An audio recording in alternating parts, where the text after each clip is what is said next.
All right. Welcome. It's time for Thursday. As we grab into all the fun. We left last time was our heroes in a world of mystery and fun furry people found themselves taking over the criminal underground, murdering a lot of people, and then making deals as they discovered a backstreet deal of drugs, murder, and magic as they make their plans to overtake the kingdom to hopefully start to unravel the mystery of the system that they have been thrown into or have now embedded into their very being.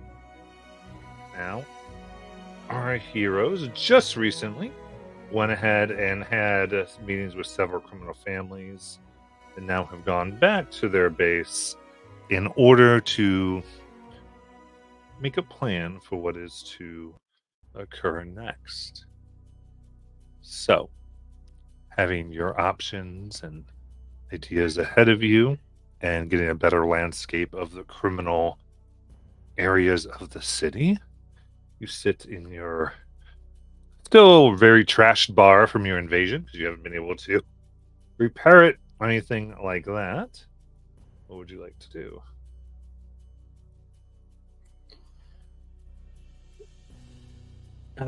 Real quick, did we already send for the Eloise and Shauna and the two guards at the house to bring them here? Yeah. Okay. I want to make sure that was covered because I know we talked about it. I just don't remember if we'd actually done it. Okay. So yeah, as we're kind of sitting around, it's like, about how late is it after a full day of? Because that meeting was at midnight, right? Yeah, so you're about at 2 a.m. at this point.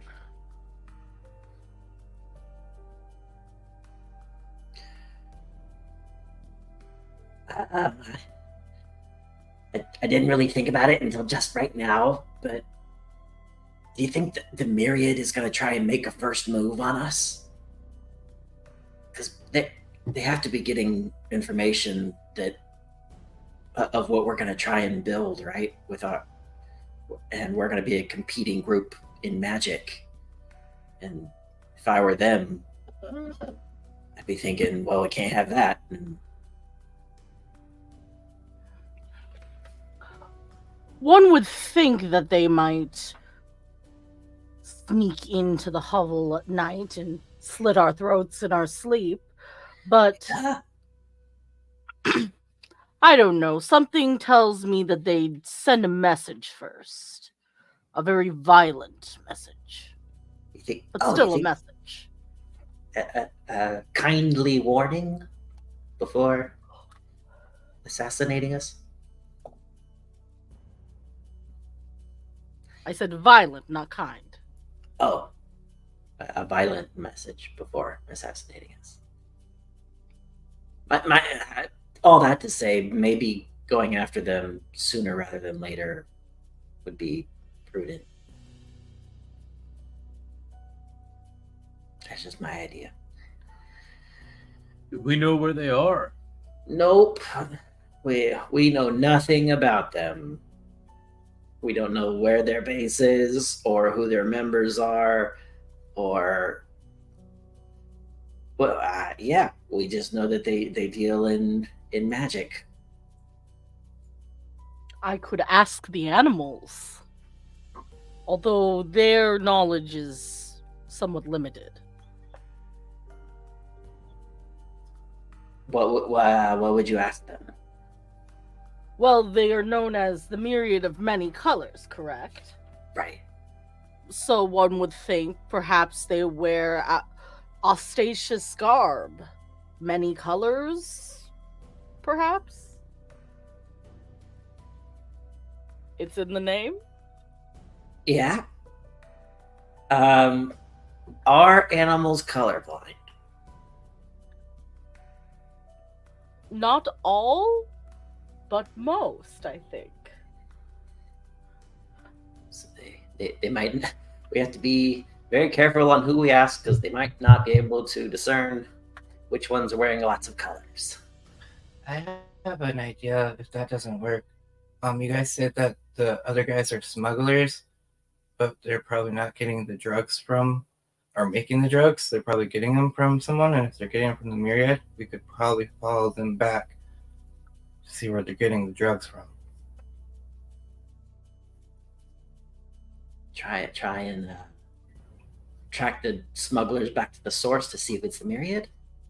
I Yeah, think that's a solid lead. if the animals don't work. Okay. We've also not met the Rufters, but we could probably have an easier time finding out where their base is and who their members are than the Myriad.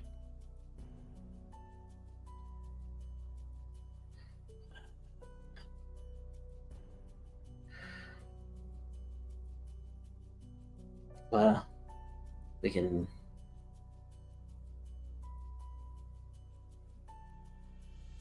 I guess tomorrow we leave a message. We send an animal messenger to go ask the commander for a meeting, and hopefully she can give us some information about the Rufters so that we can go and recon. Because we already asked her if she knew any information about the Myriad, and she didn't have anything. So if we're trying to get to the Myriad by following the Rufters, I guess we have to try and find out where the Rufters are.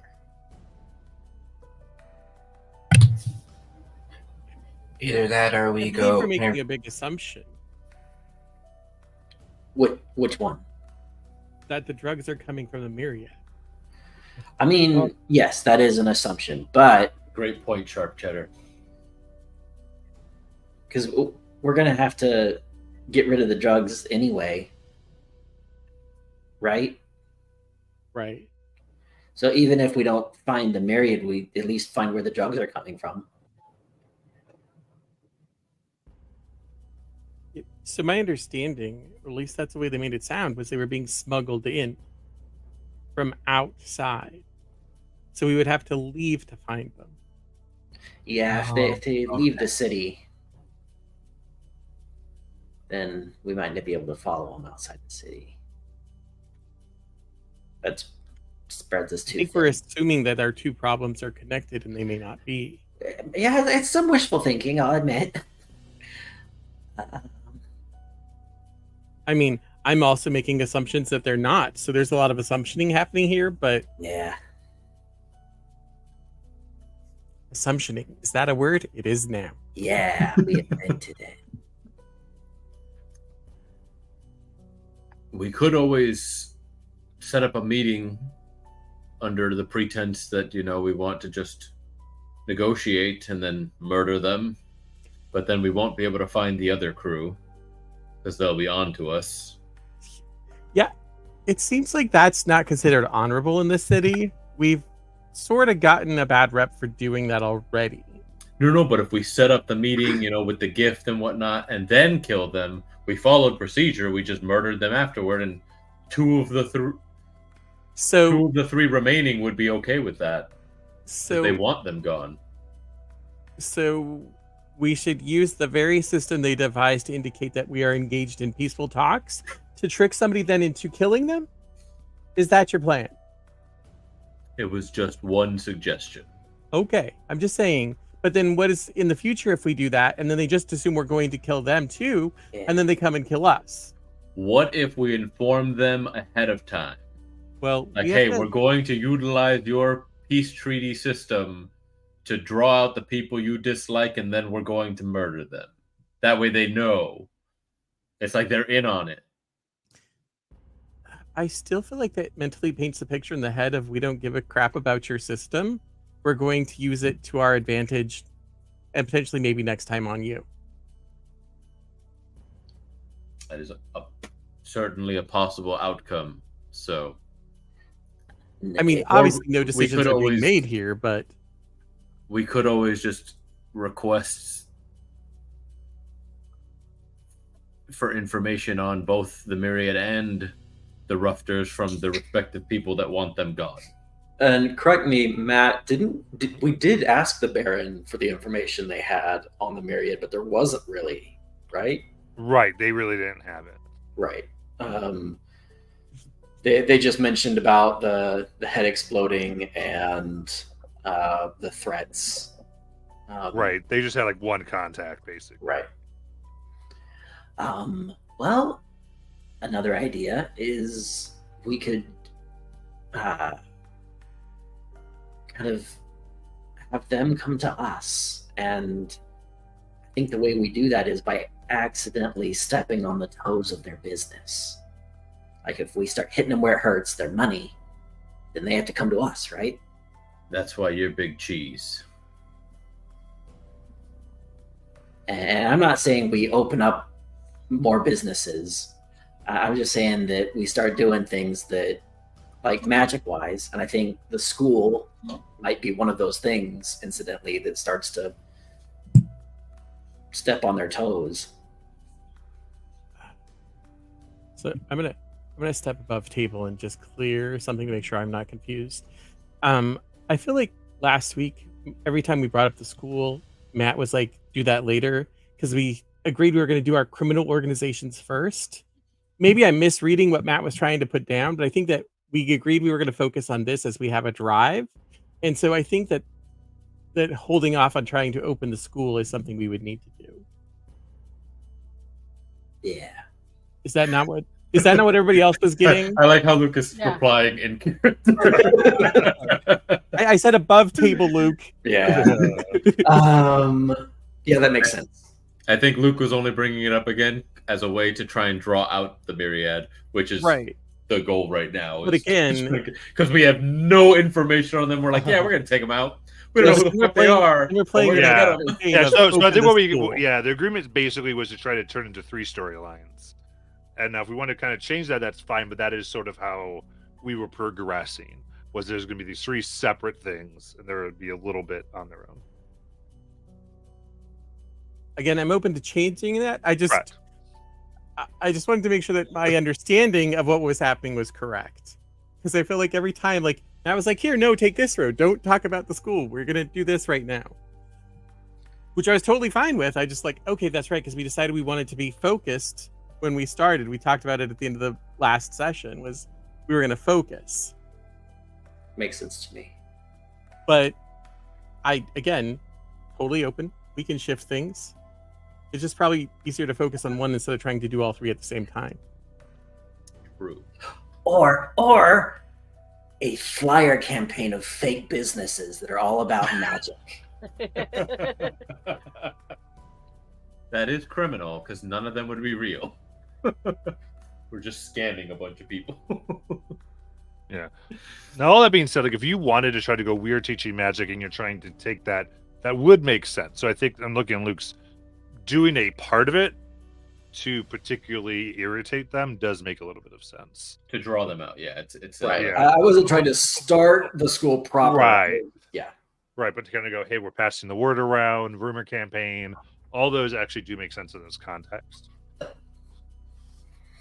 Does anybody have the rumor spell? Because it would work wonders right now. Molly, where's your rumor spell? I'm sorry, I'm not that kind of spellcaster today.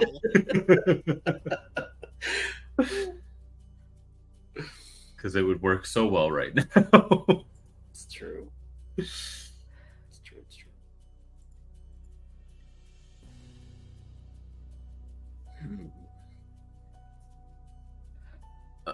I'm trying to think where else we could look for information on this this myriad, because I think it's just like I don't remember if the myriad is actually one of the criminal organizations in Exandria, and they've just infected Lux with their more of their crime. I don't know if we know this or if we already learned this information. Do we know if when the Myriad showed up, was it at the same time as the Queen? I don't know if we got that from anybody. So that was just a thought I had. No, that's it. You say that, and I sort of feel like we heard a connection, but I'm not sure. I'm only like 78% sure. It was there That's was a a weirdly ledger. specific number. There was a ledger in the That Livia the found? roulettas that Nixie found, where the Queen had taken out like money or something with one of their bookies, and she owed money. Oh, And so did the King. I remember that. and the guy whose name starts with a V. Yeah. I almost said Vitalis, but that's a different game.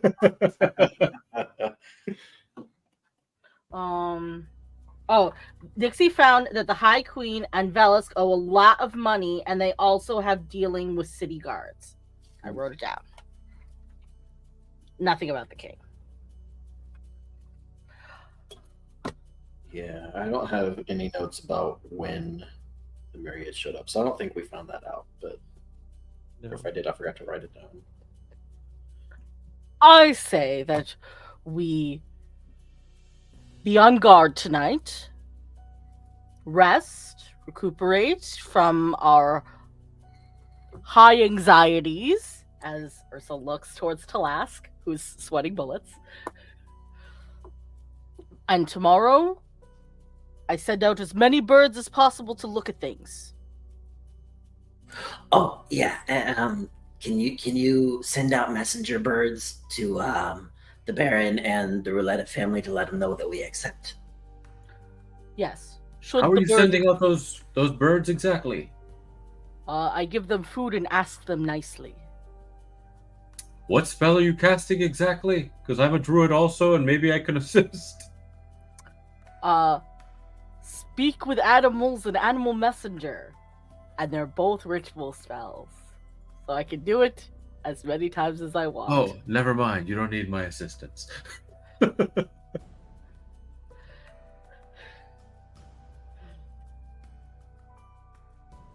Sounds like a plan. We'll sleep on it and come back with fresh brains in the morning. But I do agree on taking watches. Yes, of course. I'll take first watch. Okay. I'll be somewhere in the middle of the watch cycles. I only require about 4 hours of sleep, so I can assist with additional watches. I also only take a few hours to sleep. Strangely enough, I only need 2. Oh, jeez. Got so many damn characters with these abilities. I keep trying to make sure I take different ones, so I'm not just making the same character and calling them a different race each time. Unfortunately, I sleep very heavy. I am practically a bear in that regard.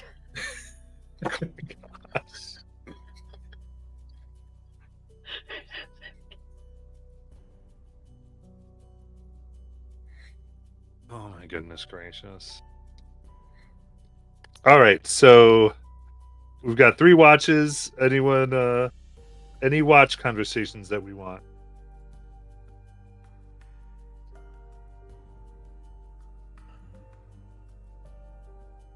Talisk is just looking for the opportune, or not the prime location to hang the giant dinosaur skull.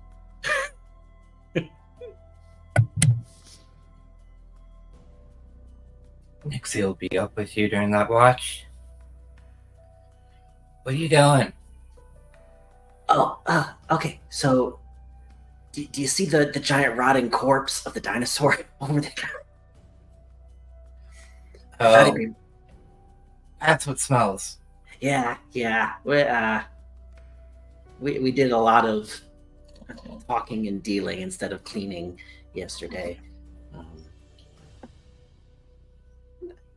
We should probably get to that at some point. Anyway, I was thinking, well, if we took the skull of that dinosaur or whatever that is, I'm not sure what that is, and we hung it up somewhere so that when we have meetings with when we're entertaining guests that we want to kind of intimidate like a little bit, then that can just be like this looming being decor.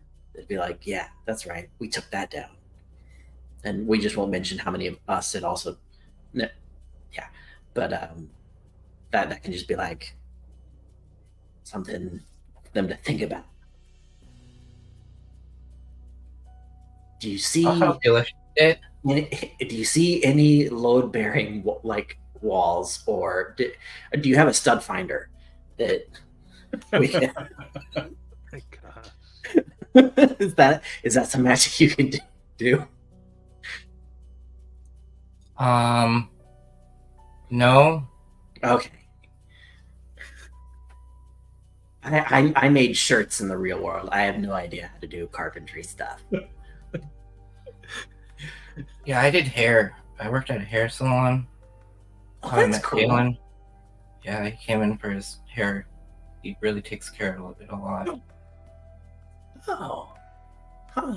Like, did you own the place, or did you just work there? No, I just worked there. Oh, that's cool. Did you think of like opening your own place someday? You know, that would be really cool now. I was at first thinking about like making Palin my sugar daddy, but yeah, they didn't work with him, so I do have to come up with new goals for myself. I mean, I've been trying to find ways to bring my old world skills over to here, but so far nothing translates very well for me. But I mean, everybody's got to get their haircut. Maybe like here, once the craziness settles down a little bit, if you wanted, you could open up your own place. That'd be really cool. I've been practicing on Livia's character over there, fella. So Does she know that you've been doing that? I hope so. Okay. Just grooming the zombies. That's amazing. Wait, can they regrow it after you cut it? I haven't cut it actually yet. I've just been styling it. Oh, okay. The zombies just walking around with perfectly coiffed hair. That's such an amazing visual. I do have a personality trait that I remember. Have trouble remembering living creatures and corpses should be treated differently. Okay? So, Yeah, that's cool. But yeah, I could at least help you hang this thing with my flying. Yeah, I didn't want to try and I didn't want to try and hang it. Like the thing is twice the size of both of us put together. I thought maybe I'd get Ursa and Mason to help. Oh, that probably makes sense more. I was just kind of looking for the right place to put it right now, kind of visualize. So I think it would crush me horribly if I tried to do it. Probably like right there. If you turn it a little off kilter, it look a little scarier because then it looks like it's really trying to get at you. Do you know what else we need? We need like torches in the right place to catch the shadows. Yeah. Cool. And it's just more of that until our watch is over. Unless there was something else Nixie wanted to do. Can I style your hair? Oh, yeah. 100%. What kind of check would this be, Matt? To style the hair? Yep. Let's do really wisdom. Okay. Kind of like cooking. 10. Dexterity-based performance. It's about the same. You know, now that I think about it, I'm probably the perfect person to try that on because I shape change and my hair goes back.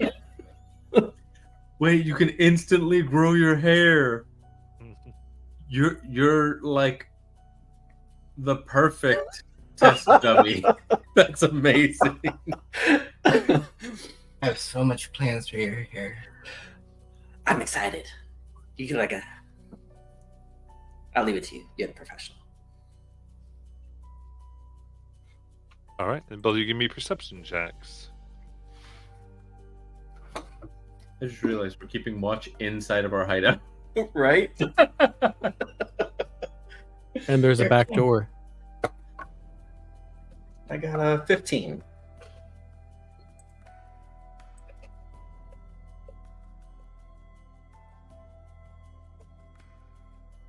For Josh? 13. See, rather. Okay. And you watch ends. Oh. Go Any wake other up. watch conversations? Oh.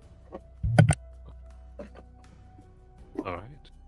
Okay, wake up the next day having completed your long rest.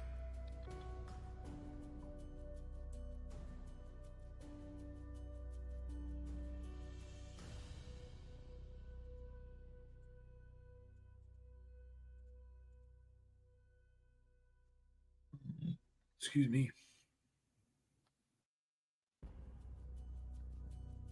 I feel like Ursa wakes up extra early in the morning because she knows the birds will be out.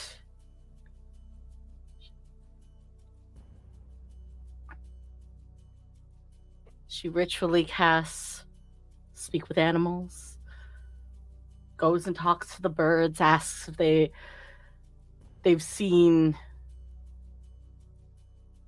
strange people wearing really extra colorful clothes. I don't know about regular birds, but I know eagles have really good eyesight.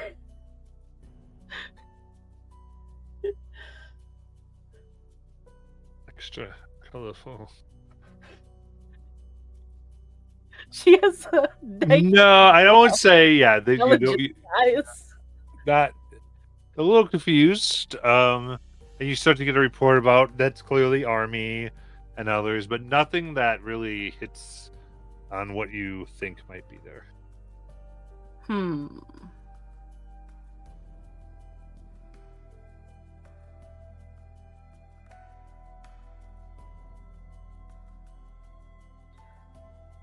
Then I suppose she would ask if they've seen any two-leggeds horrifically stabbing each other with sharp, pointy metal objects. In the back alleys, yes. Just all the time. It's great. And then she probably asks what locationally, like what is near those back alleys, so she could figure out which alleys we should check first. Yeah, so they give you one where there seems to be there's be where maybe a few more fights had occurred.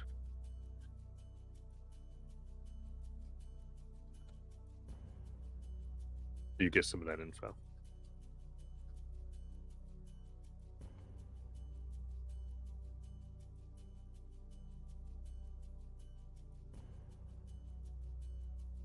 What else?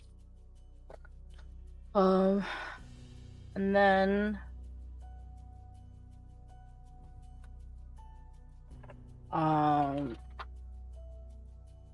think I'll wait to go over specifically what messages we're going to send to the the roulettas and the slicers, like the wording of them. So she will thank the birds and give them some extra snacks.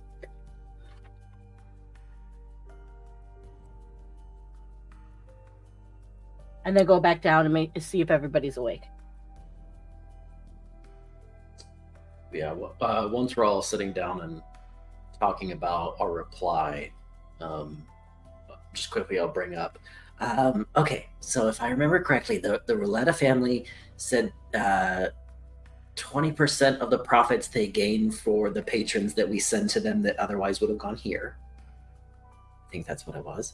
And 25%. then 25, yes, 25%. It's a quarter. Yes, 25%. And then the Baron, speaking for the other three families, said 5% of their profits should we take care of the myriad. Are we okay with those terms?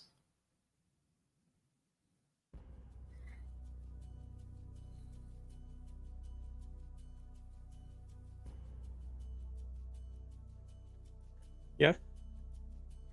I am. I have no issues with them.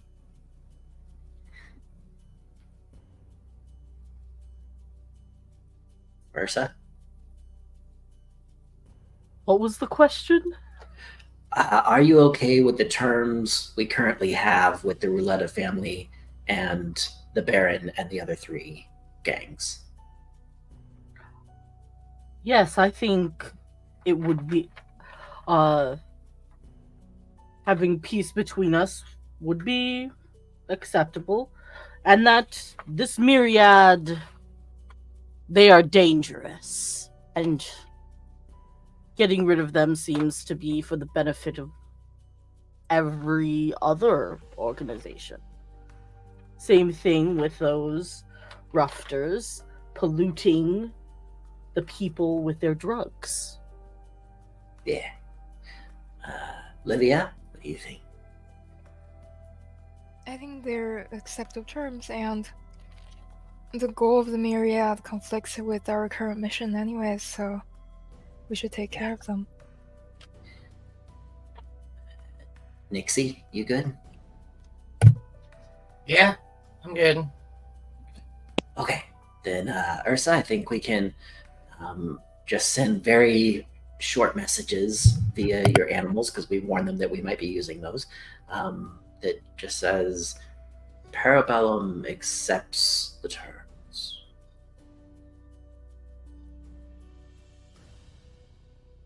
Short and sweet. To both. Right. We'll send one to the Baron and one to the Rouletta family. Okay.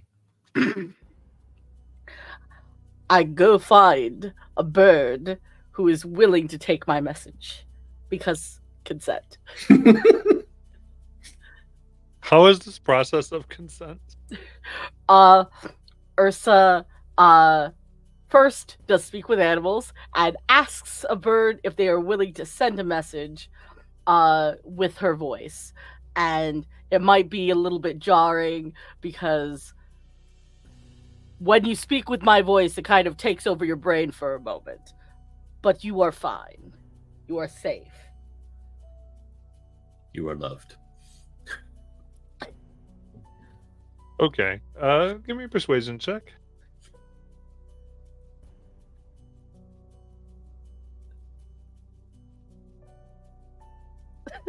Nine. Okay. Okay, so it takes you about 2 hours. Like, do you have any friends with less scruples? Maybe try a mouse. Then yes, you're able to find one that will do this for you.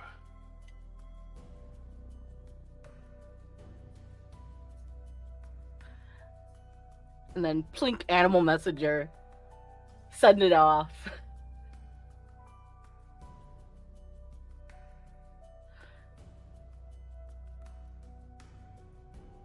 Okay. So the message, I don't think they can get anything back, so the message goes out.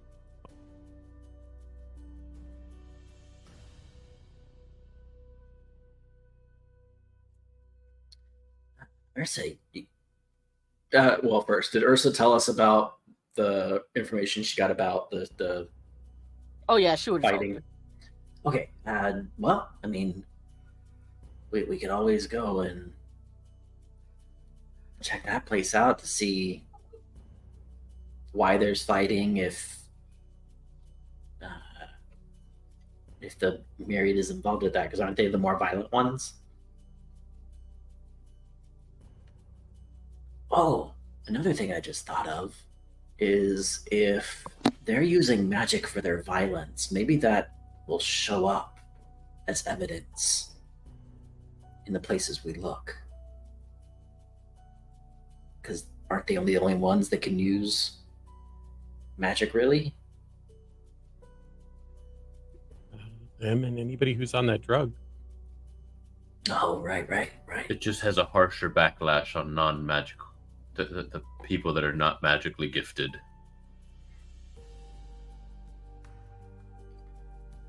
But either way, I think that finding magic is a good idea.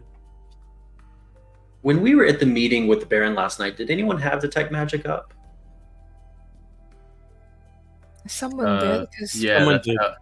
how I found out about the his sword with the 3 gray and 6 red gems, and then the 15 men on the nearby rooftops that kind of like it was kind of just flowing through them. So that's how we that they were on the drug, or we assumed they were on the drug because of that.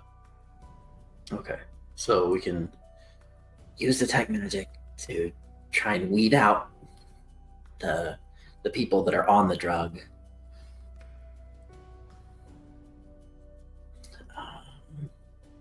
But I think right now our lead is that alley where Ursa heard about the most fighting.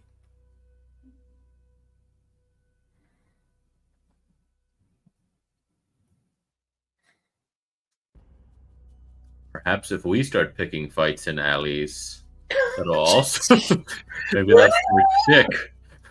Who is your daddy and what does he do? We'll fight our way to the top. Negotiations were yesterday. My goodness.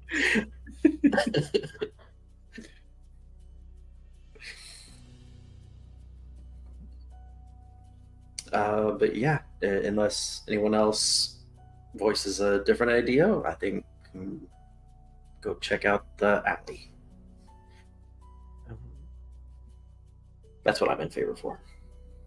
I think another option, of course, is some druids could, wild shape and then kind of hang out as animals around the alley and see if they overhear anything.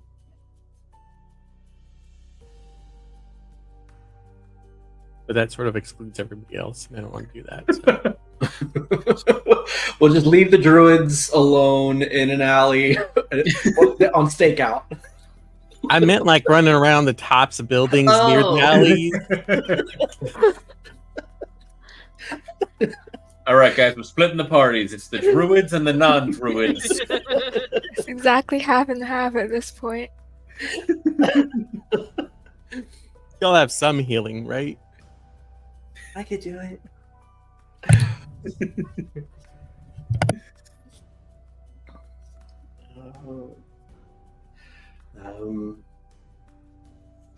Put all of your healers in one basket. Yeah.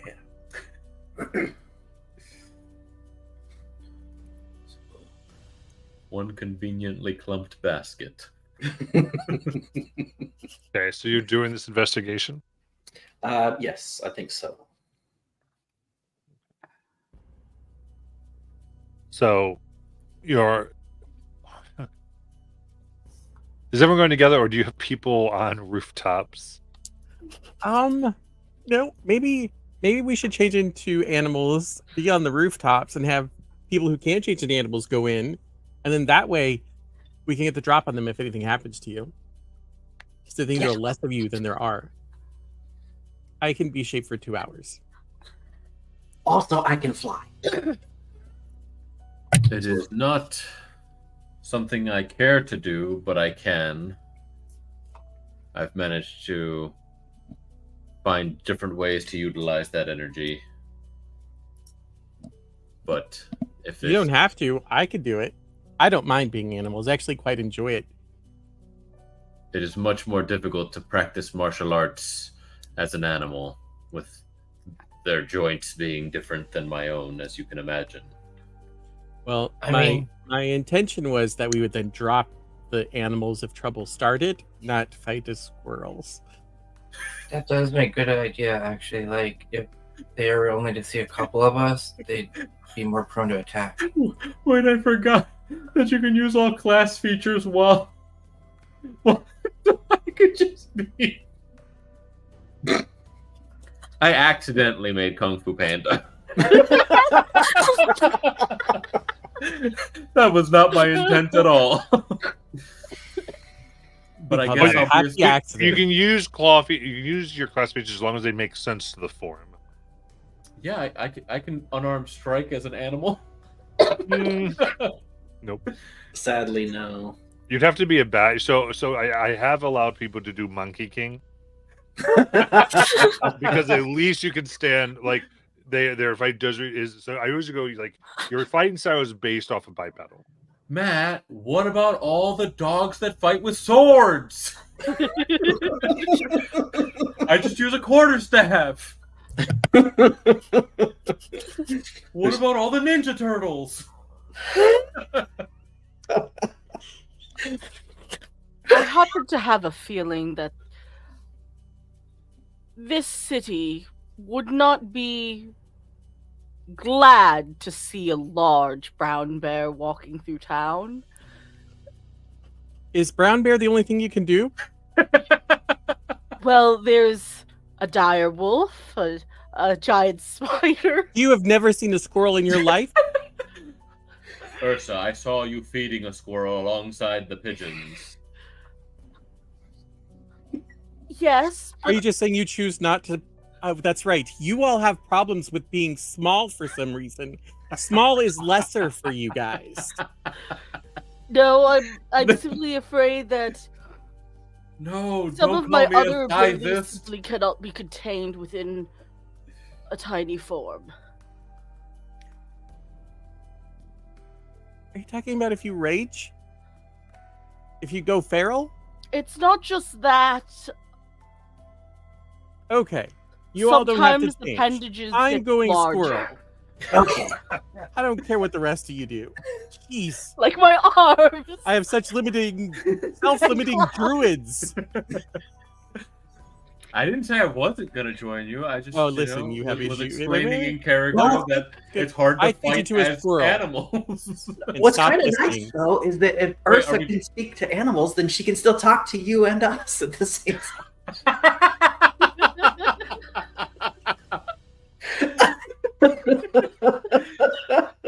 Should we wait before taking our transformations, since it is a limited time that we can maintain the form? I start making my way towards the door. Yeah, I'm going to. I follow Sharp Cheddar obediently. Doing the equivalent of the jittery squirrel. Like, oh my god, this is what? Okay, so we've got one squirrel.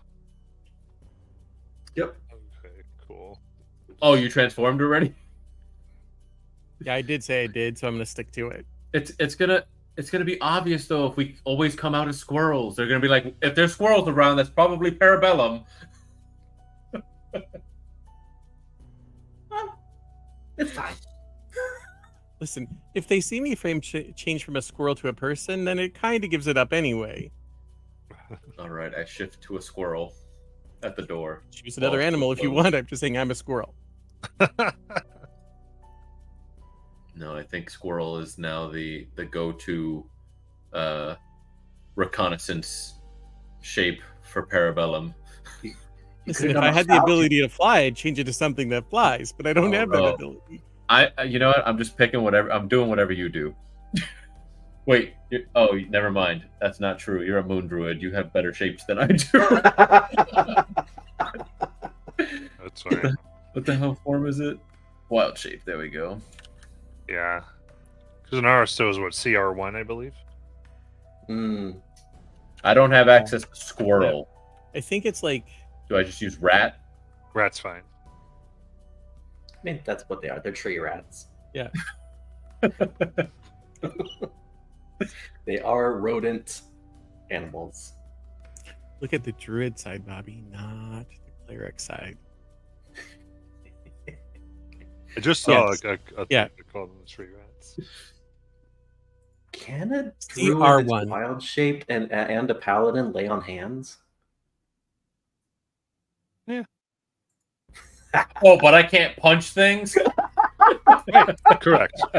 Right. One requires touch, the other requires punching. I'm still touching them. It's different. It requires you to do stances and to change your body that you're designed for your human form. All your forms are designed. I'm reflavoring Way of the Four Elements. It's Way of the Four Animals. We go to do reconnaissance on Gosh. the The alleyway. alleyways. Okay. So, are you trying to be super stealthy, or I think I'm trying to play off as being a well, yeah, the squirrels? Yeah, I'm talking about the non-squirrel folk here. fair. I don't think we have these. I'm going to at least attempt it. I'm not sure. Well, it will work. But I will try to, out of line of sight of others, shape change into like one of the random Lux folk we might have seen around town. Okay, that makes sense. What's everyone else doing in regards to that? I have me and two very shady zombies who are not good at stealth at all. Yeah, you're just walking. You're like, that's it. I'm a Parabellum. Understand? Before we go out, Ursa's kind of gonna just like lean against the wall, and one arm is going to kind of just like blow up like a balloon almost, but fleshy and furry, and then it's going to twist in a like in an awkward fashion, but it doesn't make like audible sound, but like twists a bit, and then her features start changing. Her fur kind of like shrinks in, and she's basically going to turn into same height, same build, but grows like ram horns, and her features shift and become a little bit more like ruddy and masculine, and like she shape changes. But she looks completely different. I'm ready. Wait, do you have the shape change ability? I do. Okay. Because I thought you were describing your rage. I was like, wait, why are you raging?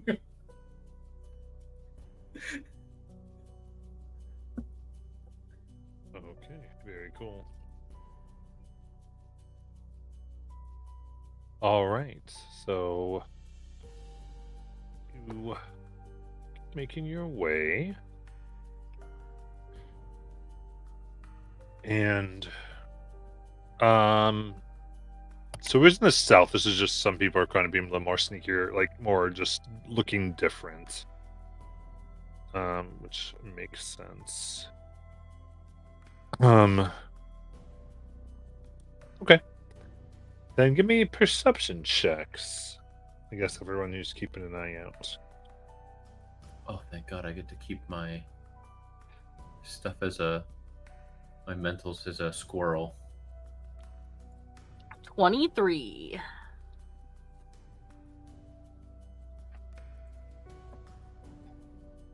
That 5 or 4? 4. Oh.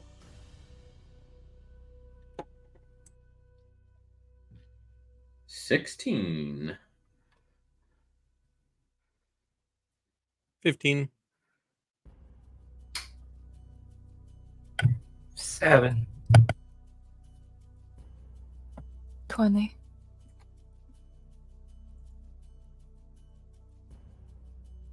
Okay.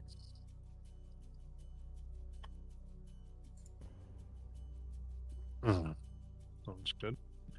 So,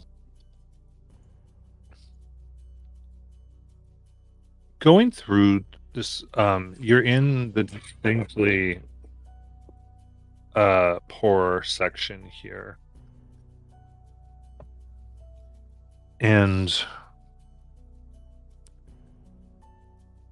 people live in a bunch of small, like basically 5x5 hovels built into the bases of other structures, where you can see possibly a little more wealthier that might live on top, um, as well as essentially little tents made from putting pieces of the town together in between buildings.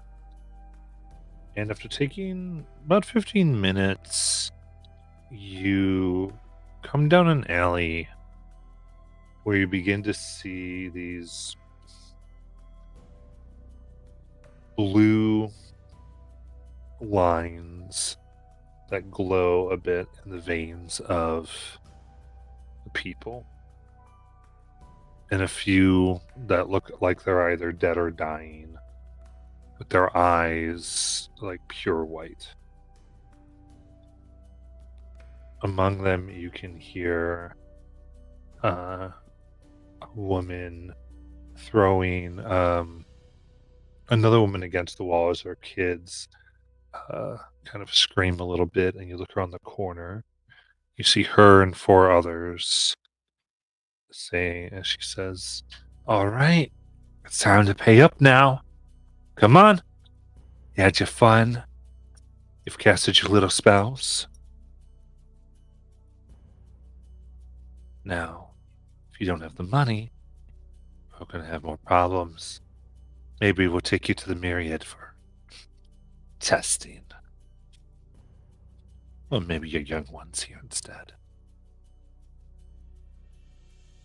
Matt, Mhm. am I able to shape change my veins to look like my arms to look like they have that magic vein stuff? Give me.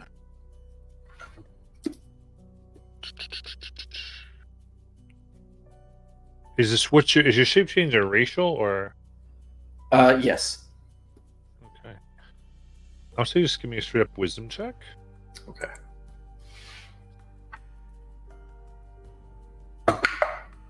It's a 19.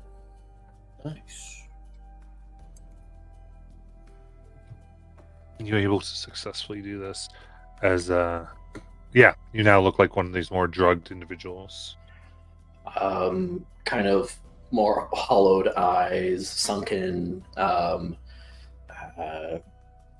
less coloration in my skin. I want to try and get a wild look in my eye, and I want to try and I want to scramble for it. It's like, no, Me, you give it to me. I'll pay. You get away, it's mine. This is to that group? yes, to the person threatening the people. I want to intercede myself. It's like, you give me more. Interesting. Okay. Yeah, give me a performance check.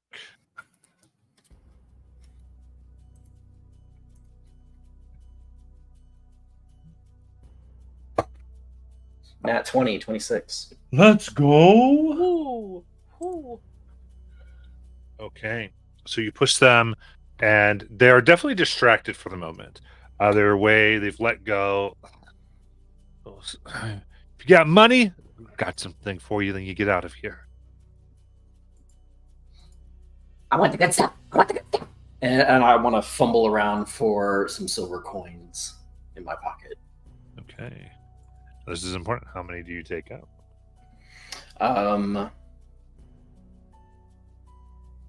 I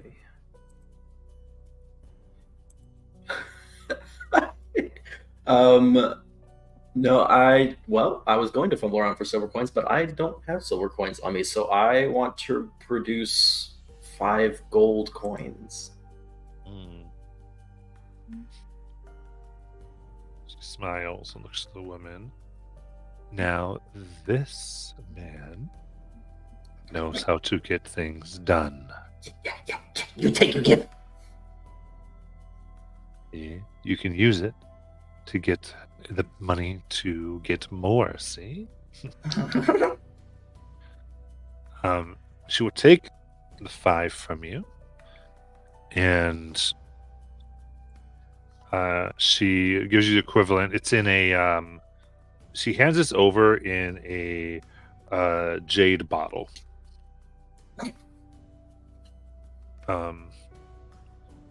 And you can see that there's the equivalent of about 10 doses. Is this a liquid, like a liquid in this bottle? Yeah, it's like a liquid with a dropper. I see. I want to, as best I can here in an alleyway, like try and hold it up to the light to check. Be like, I don't trust you. It's gonna be really hard with the jade bottle. Okay. Is it stoppered? Like it has the dropper in it. Yeah. If I slowly undo that, does it have a smell to it? It does. You haven't quite smelled. Actually, I mean, there's in the warehouse districts in Oman, there's a strange smell. It smells a lot like it. Back from your other world. Okay. Smelled this smell before. Mm-hmm. And Connections. the people that I just purchased this from, about how many are there?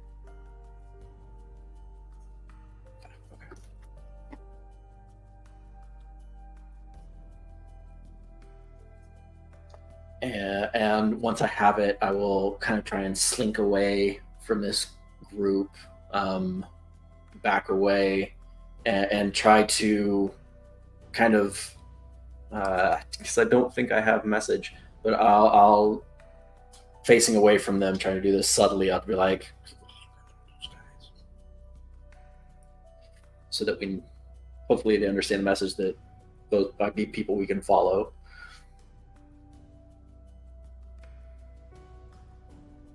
Scrolls slowly nods head and then keeps watching.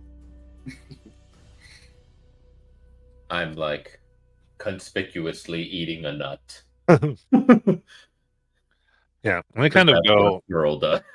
having made the sale and everything, they go, you're lucky as they look down at the women.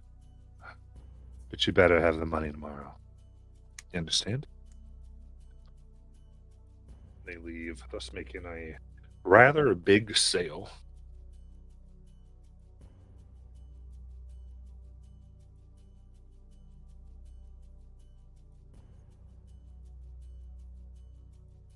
Follow.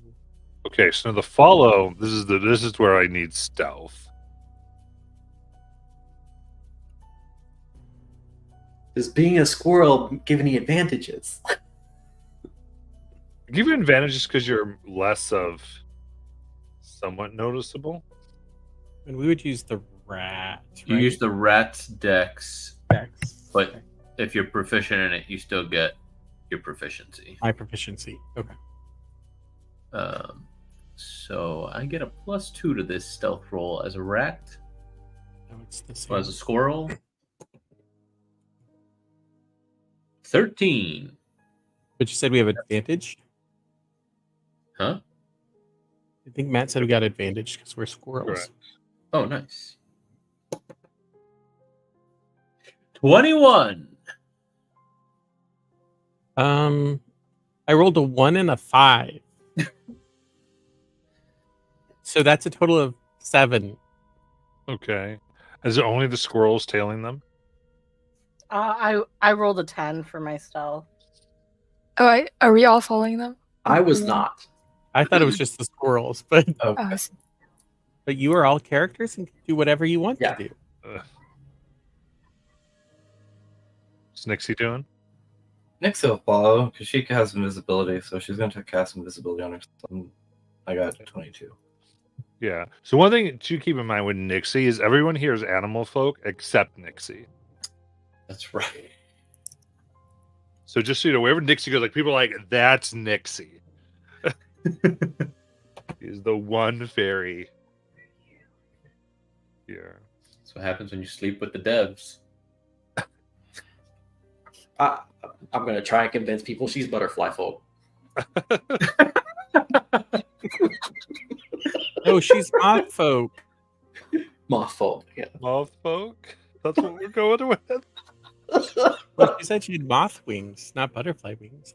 That's true. Yeah, I mean, if you put that out, but she's still very unique. The only moth folk in Lux. It's a rare skin. It is a rare skin. It's a dev only skin. Literally in my head, it was like rare skin unlocked. Oh my god! I love it. Okay, so they pause as they look up the roof and see the skittering squirrels and the huge bear woman. I'm a ram person now. You're ram person now.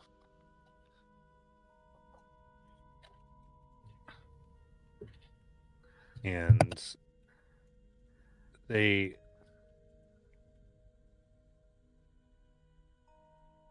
one kind of clicks, and they are going to draw. Someone draws a crossbow here. It's going to fire at a squirrel.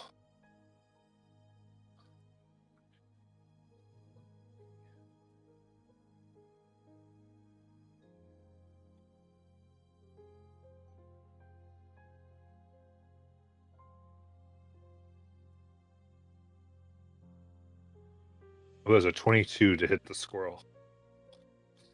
No, actually, that doesn't. Yep.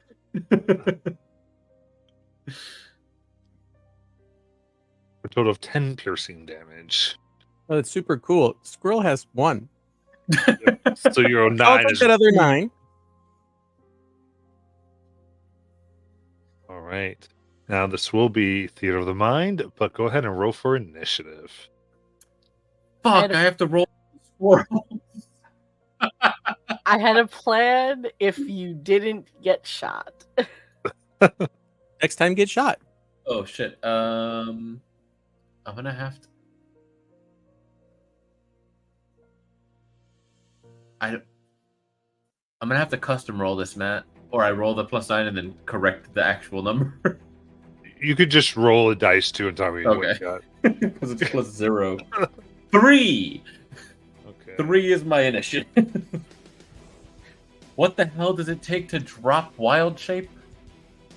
You just. I think it's a bonus action. It depends on. I'm not. It might be an action for him. I'm checking now.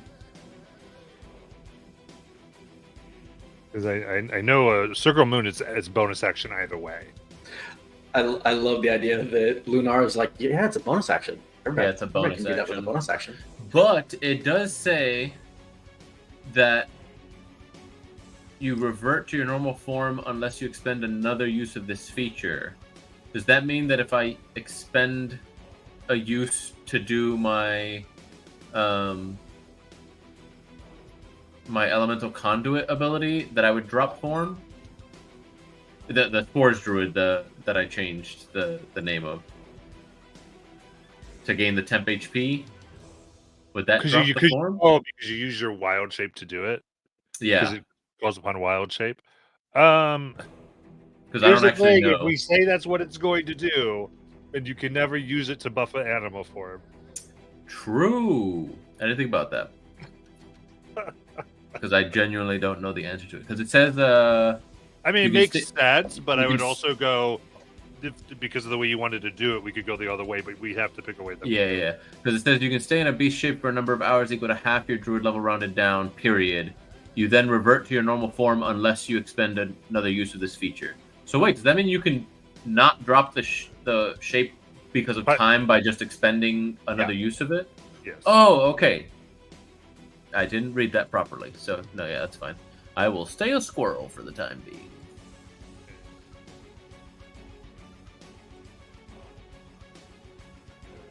Sounds good. Okay, in that case, Lunara, you have the high initiative here. Oh, cool. I'm super excited about that since I just got hit by them.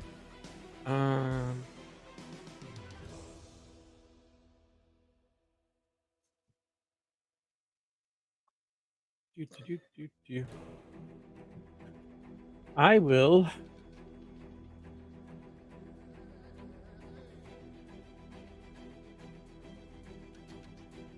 Is everybody engaged in combat? So I have a bless. I'm going to. I want to cast bless, but I just don't know if I should cast it because I don't know who's all. Who all can I see? I guess let's do it that way. I think really you can just see Ursa. Just Ursa Mason. and Mason. Mm-hmm. That's me. Yeah, it's like, wait, did I say the name right? In that case, I will.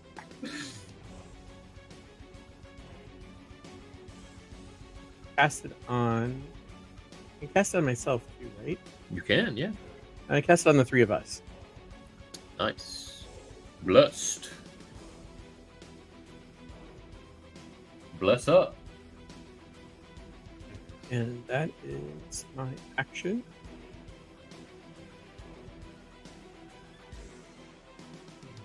How high up am I? How high up are you? Yeah, 10 feet. I guess I'll go ahead and jump down. Yeah. You land with authority. All right. Invisible Nixie Prime. I'll say, now you're going to feel nature's wrath. Yes! How far did we get from Talisk and Livia? I'd say, let's call that 30 feet. Okay, so they could have seen this all happen. That's all. They probably don't see it happen because of the way that the streets are. Like, because they're not going to... They'd stay around a corner. They're not going to be within line of sight. Use my flying and since stay invisible to dash.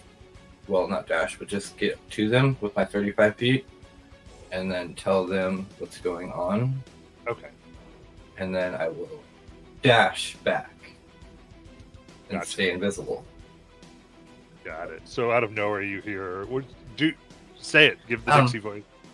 You guys, Lunara just got shot. She's no longer a squirrel. The plan's up. Just to let you know, they're like this way. Who do you think it is? It's your ghost of your past self. No, it's not. No, it's not. It's Nixie. Okay. Well, shit. Okay. Thanks. Yeah, just run down the corner, take your left, and then you'll see them. Okay.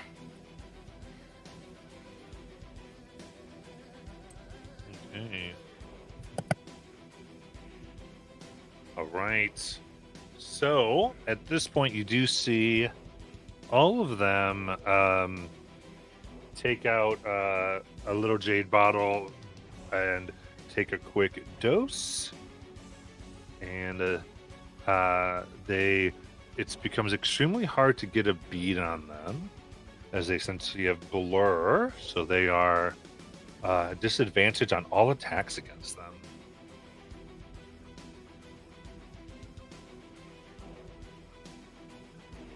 And let's see. Okay, yep.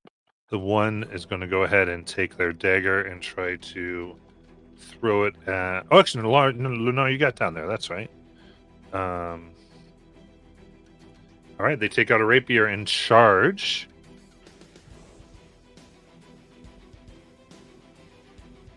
As a 17 to hit. Nope, that's my armor class. It meets it, beats it. Right. That is going to be 10 plus only 2. So 12 piercing damage. I get a crazy grin on my face. And Is that because then you they maintain concentration? What? What was the... how much was the total damage? You just need to beat a 10, and you get to add bless to the roll. Oh,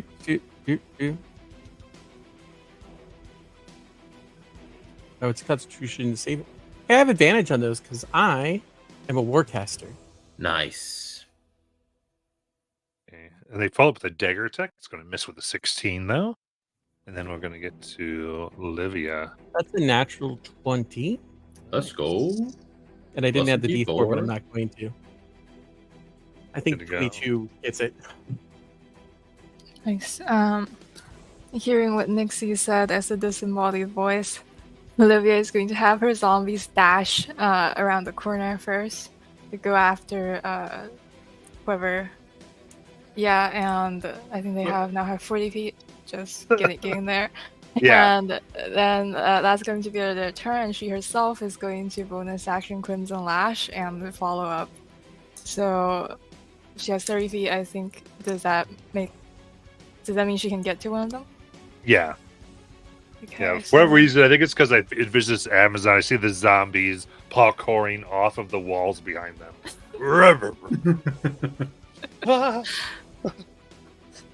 Okay, so I'm going to make one attack. 25 to hit for 15 necrotic. Nice. Yeah, I'm going to stay there. My turn. Okay, so this was the woman was the one that attacked, so this attack was against the woman. The Yeah. leader here. Then Ursa.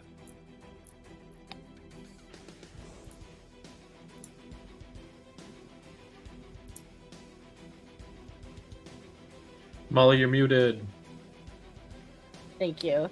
So Glass is the only person who can't see what's going on, but I feel like Ursa warned him ahead of time, but he's still going to be probably a bit scared. So Ursa jumps down, literally only 3 feet, because she's 7 foot tall. And then she cracks her neck, and then kind of like beats her chest a bit, and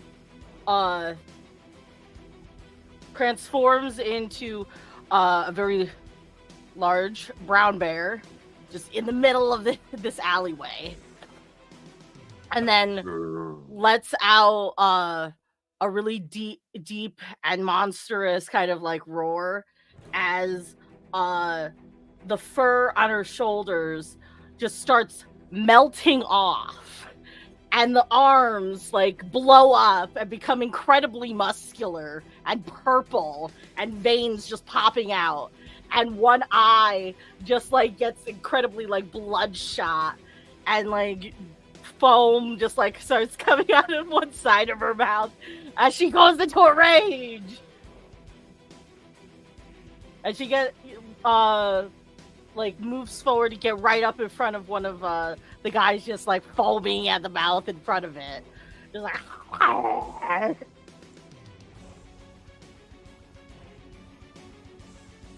Absolutely.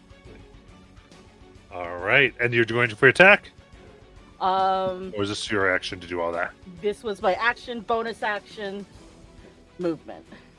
Perfect. So the bear comes. They're like, what the hell? This bear might have rabies. Flask. Yeah. So he is going to quickly stuff the potion he just got into his bag. He's going to. I know that they moved on, but how many people are currently looking at? Like, how many people can see where I am currently? Just random. Are there eyes on me? There are a few. Yeah, there's people Okay. just sort of in this alley. All right.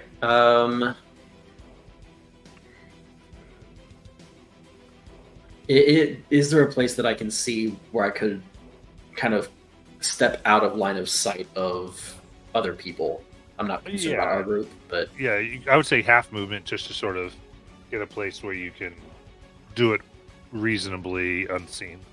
Okay. So, in my current guise, I'm the junkie that's scrambling away from the roars and horrific stuff going on down in the alley, but I'm just trying to find a place where I can Clark Kent telephone booth transform back into myself, gain my wings, and fly up onto the roof if possible. Okay. So is that within line of sight of them that you're trying to get? I'm trying to. Well, I'm trying to get up onto the roof so that I can go to the place where I hear the fighting happening. Okay, so that first. Okay, so that's where you're readying yourself. Okay. Yes. Anything else? That's it. Okay.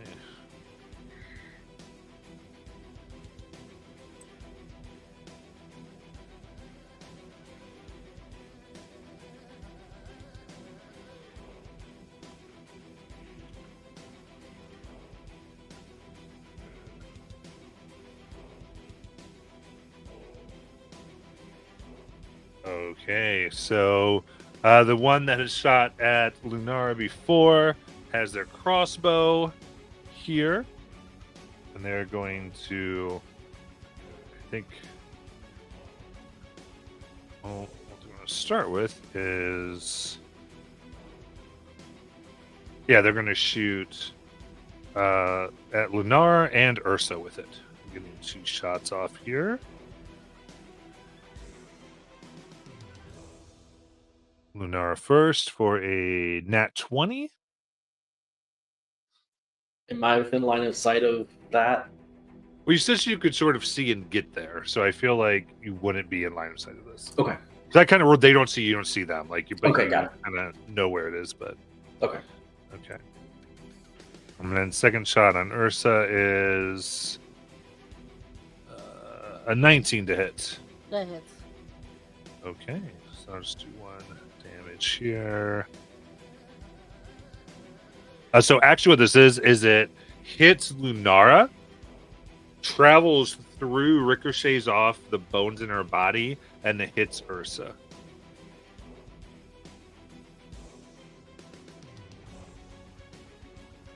So Lunara's damage will be a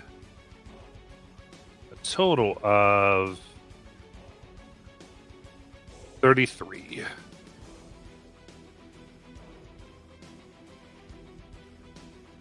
And then... Hey, Matt. Huh. Lunara drops. Oh, jeez.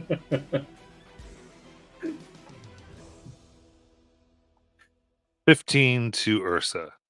Halved Yes. to. I hope just 0. Yeah, just 0. Okay.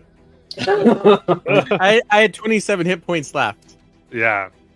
Yeah, that crit was that crit was nuts. Guys, how funny would it be? So if every combat one of us died, That was Jalen's just grabbing random people. because that was 2d10 plus 4 plus 4d6. Is what they got. Holy shit, that's a big crit. Yeah. How can we fuck with Palin from the inside? Just make him keep sending more in. I'm gonna guess that Bless drops. Yeah. Unconsciousness will do that. All right, and they're going to make sure they're about 30 feet from Ursa, this heavy crossbow person. And then we've got the other 4. The only main combatant they see, well, they got the zombies, so they are going to attack these zombies on their leader.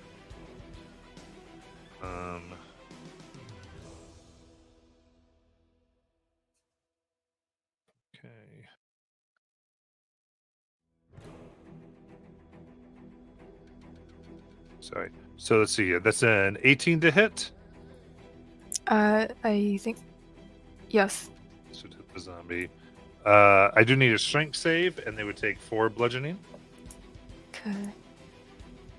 13. Okay, very good. And then the next one will hit them.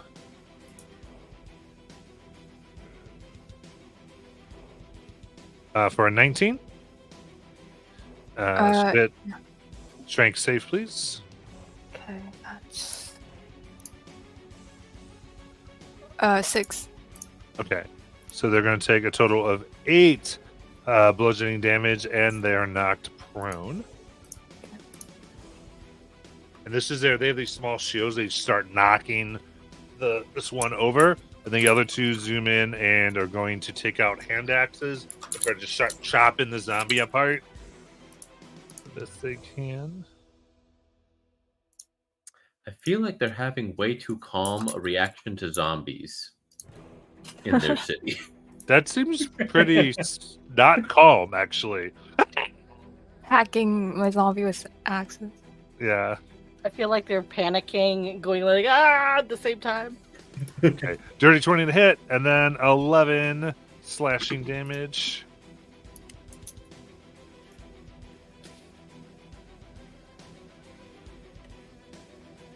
And then a 23 to hit for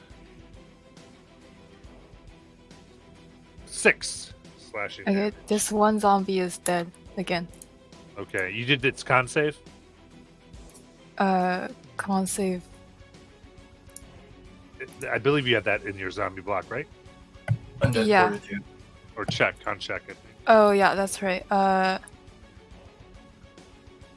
So 6 that killed it, so I think you got a 15. 11. Yeah, so that's 1 hit point, right? Yeah. So they think it's dead, then it's stop up. Like what?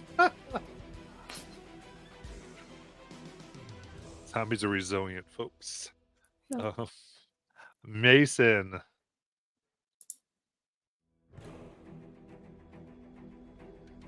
I'm gonna jump as a squirrel and slow fall down on top of Lunara's unconscious body currently.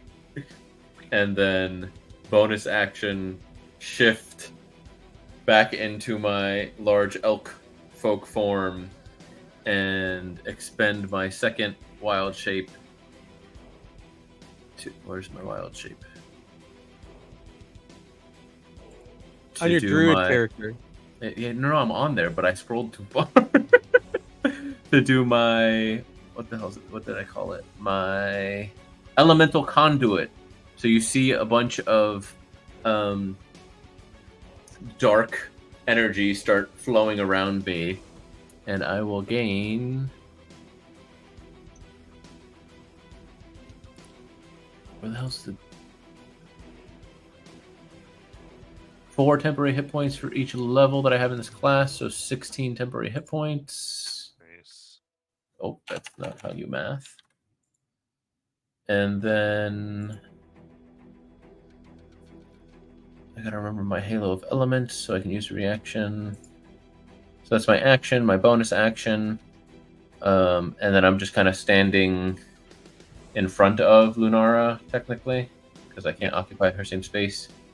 But for my elemental, or for my Halo of Elements, when it moves into a space within 10 feet of me or starts its turn there, okay.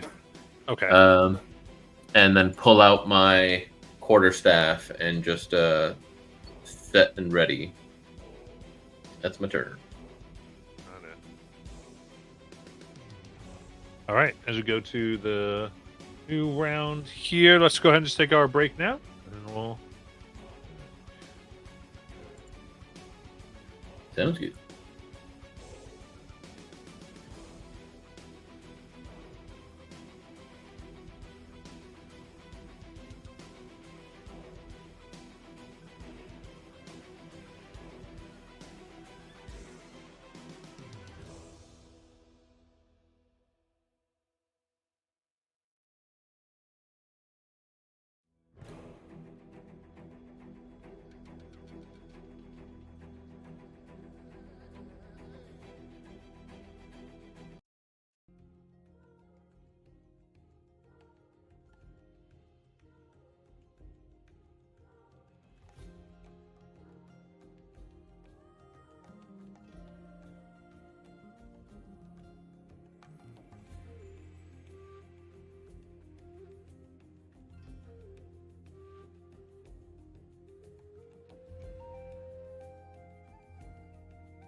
Ready to get back to the drama.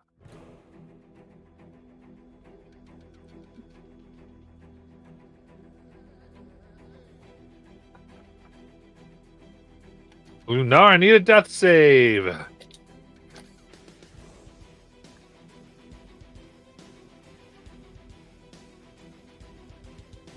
That'd be a failure. Okay.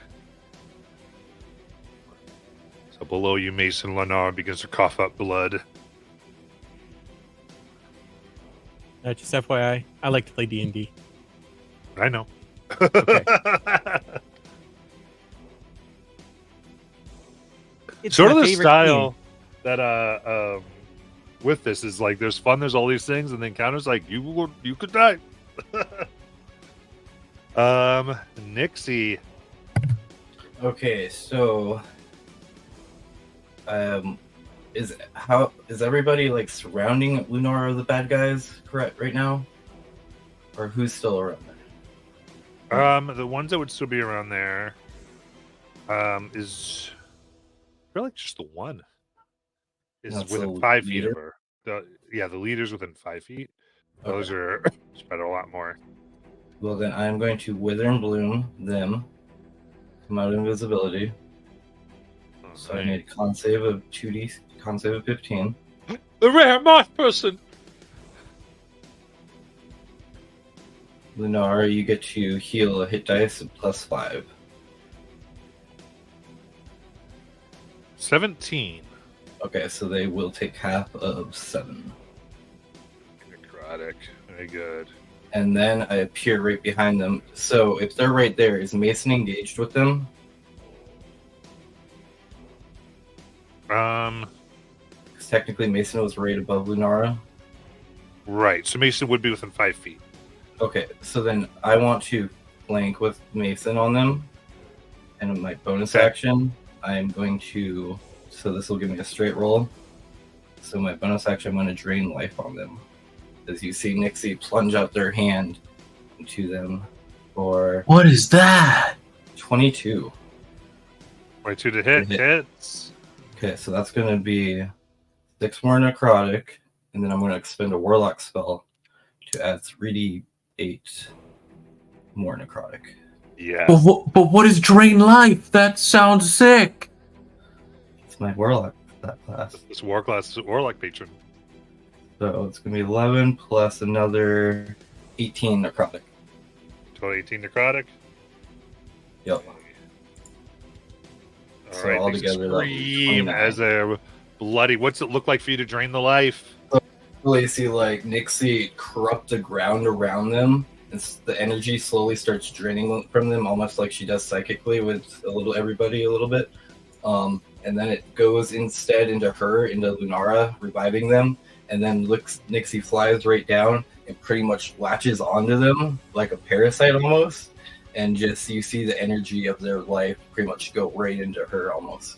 She doesn't luckily gain it yet, but if they die. So Aelin made his axe so life sucking. Yep. Sucks the life out of others. That's what he made his axe. Just dawned on me.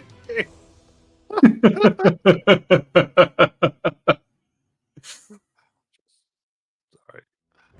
And then we're just making Declan's character list these things.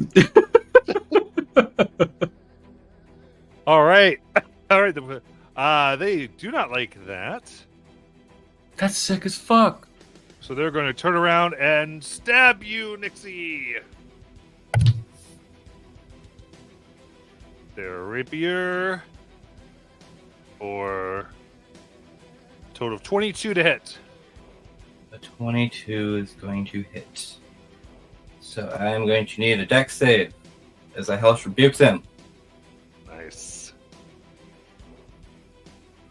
As a 10. Fail, so they're going to take another 19 fire damage. How do you want to kill him? Nixie just looks at them angrily and goes, "How dare you!" and you see fire forms in her eyes, and then it just goes right onto them, and they just burn. Amazing. So that will be. So yeah, as they do that, they're burning as they stab you for 14 damage. Okay.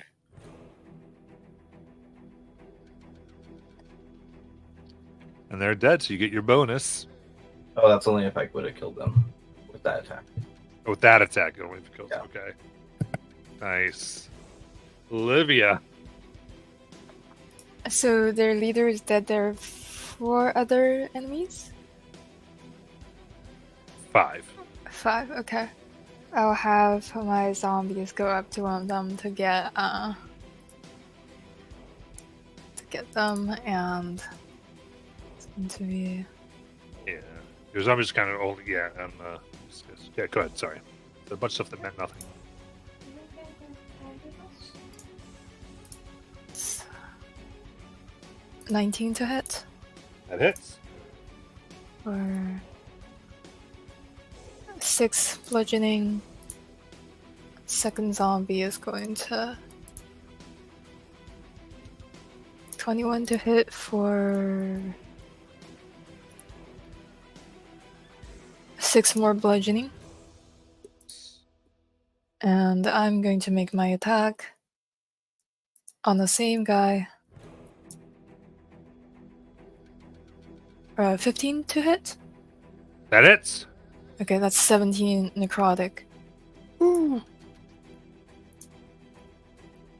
And yeah, that is going to be my turn. Right.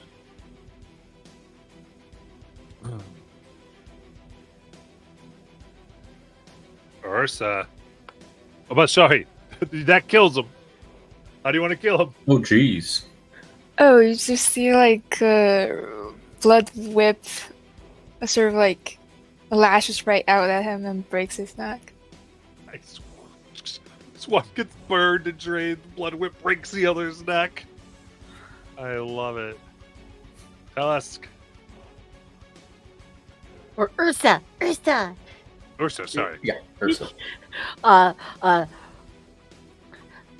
This monstrous looking bear is gonna go. I know they backed up, so Ursa's, she's gonna go up to one of them, and they have that blur effect on them, right? Yeah, she's just managed to hit them. So I'm going to recklessly attack them for straight Yeah. roll. Do you want to go with one of the ones that were stabbing the zombies, or do you want the one with the heavy crossbow?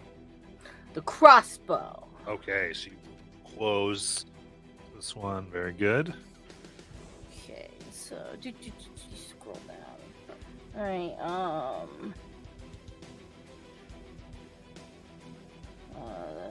That is 6 plus 6 is a 12.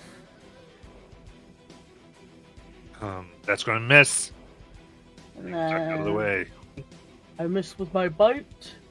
And then he takes the claw! The claw. The claw! 7 plus 6 is 13. Oh, misses again.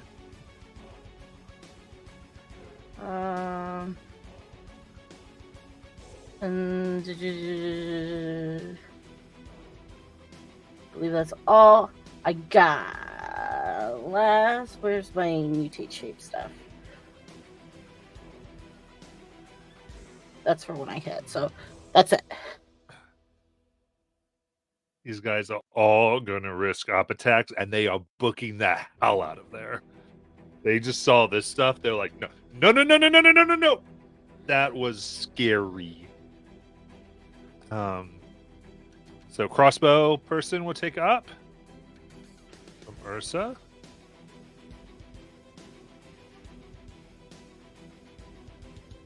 Oh, that's much better. 16 plus 6. That'll hit.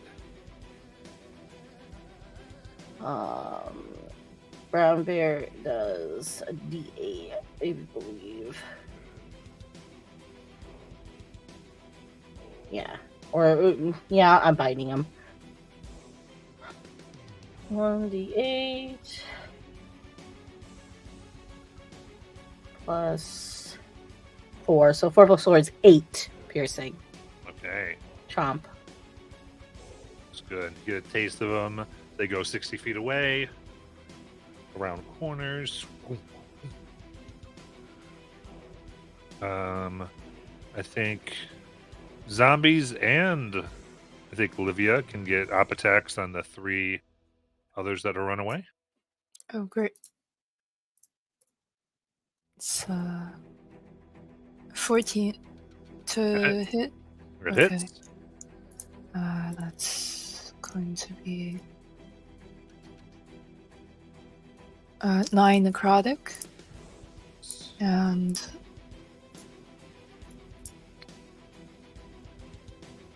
22 to hit for 5 bludgeoning and a 19 to hit for 4 bludgeoning. Okay. So that hits them. They will also go up and run 60 feet, just booking it away as fast as they can.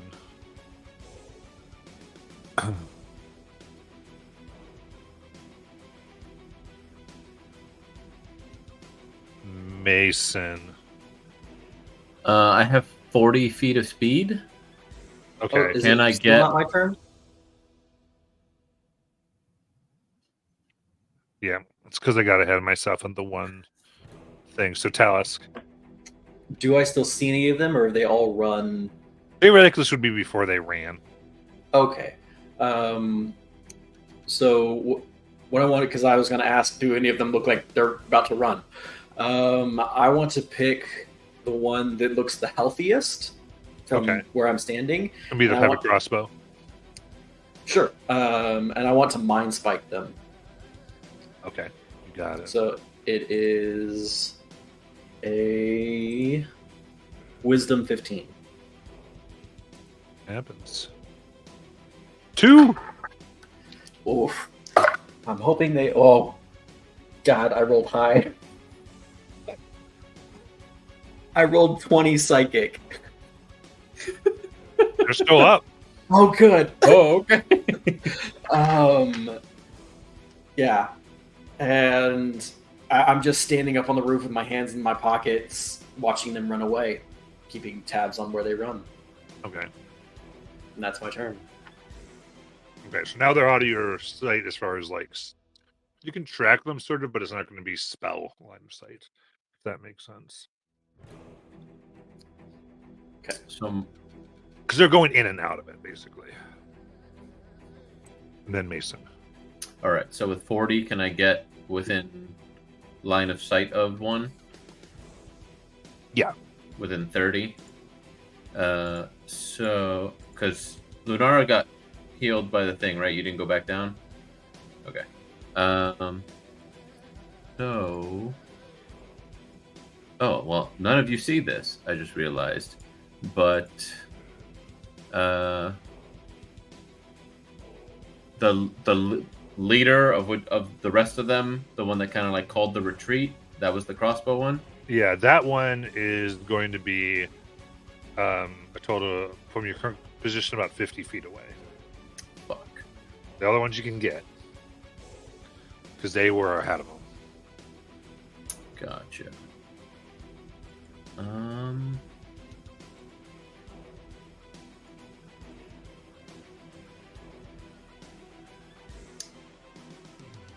I guess it's gonna be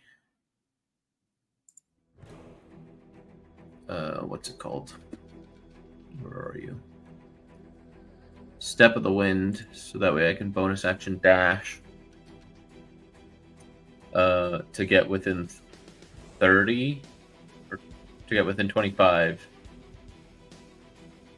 of that one, because you said he was still 50. Yeah, Um, that'll work. and then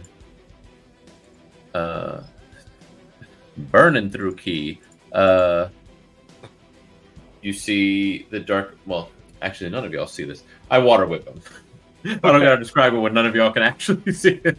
So it's a what the hell thing is this? It is a where's the save? Dexterity saving throw. DC. What's my DC? It's maxed, but for key, where are you? Oh, why don't you tell me the number like they do for spells? 15. Dex 15. Natural 1. Okay, so he is pulled. What the hell's this ability? So much scrolling because it's all just on one page. So he is pulled back 25 feet to me. Nice. So now he's within melee. And he's going to take 3d10. Hopefully this doesn't kill him. Fuck! 24 bludgeoning damage. Yep. You unfortunately pull them back, and their neck just snaps. And so, as they're pulling back at this right angle, the neck is just looking back at you, lifeless. Damn it! I did the same thing that Big Cheese did. Okay, that's my turn. Was that on the crossbow guy? Yeah, because it was. I wanted the leader. So my concentration fades. Yeah. My bad.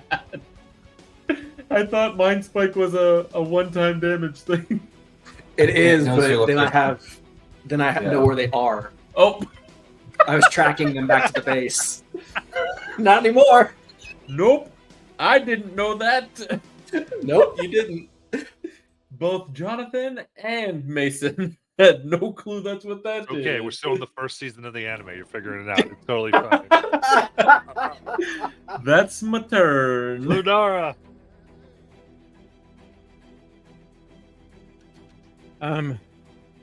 Lunara will stand up.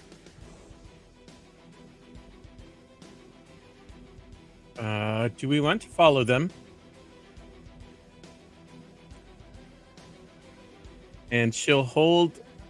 Can I hold wild shape until somebody answers my question? If the answer is yes, Jane. Ursa, Olivia, and Nixie could answer you here. Not so much Ursa. Not so much Ursa yet. I mean, at both table, are we trying to track them to the Myriad, or what's happening here? Because I didn't quite get. I thought they were not the Myriad, but the Raptors, because they refer to the Myriad as. I don't. Right, but we also need to know where their base is. That's very 'Cause true. we don't know that either. I guess the idea is just to follow them and fight everybody once we get there. Or at least see where they go. That was my plan, is to just see where they would lead us when they are afraid.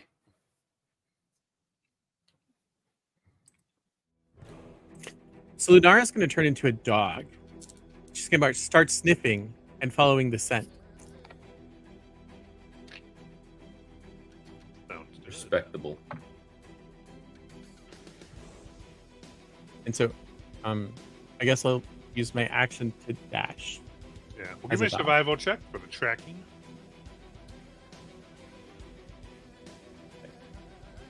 I'm going to guess that a dog has advantage on that for smell. We'll check. Nope, not a Mastiff? deaf dog, not a blink dog. Probably Mastiff. Mastiff. Which I never spell right. There's 2 F's in it, by the way. There's a temple dog.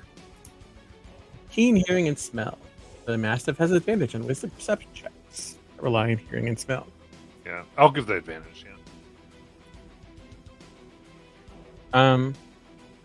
Use my perception though, or it's It uses since you're wild shaped, it's your mental stat to it. But you still get the advantage. But yeah. Okay. If you're in D&D Beyond, it actually puts it like fully as long as you select it as a wild shape. oh, It gives I you don't know all how to the do stuff that. that you I'll have to learn. I'll have to learn to do that. extras page. Okay. Yeah. Which those extra wild shapes I put in the chat, you should be able to get those on D&D Beyond. Okay. As well. 25. That's cool. 25 hits. So that hits, but it tracks. 25 tracks. I wanted to comment for a second. Okay. Yeah. Sounds good. Then Nixie. Nixie sees Lunara turn into a dog and start going after the smell, so she quickens spells invisibility and follows the dog. Olivia. She's going to have the zombies stuff all the bodies into her bag of bones. And she follows the Lunara dog.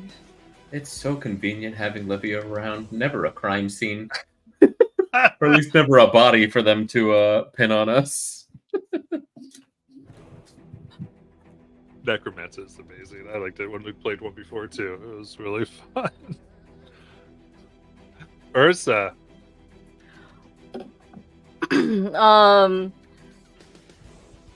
I'm gonna follow, and I have 40 feet of movement. And then whatever extra to go with, for Dash, to catch up with Lunara if Lunara's faster.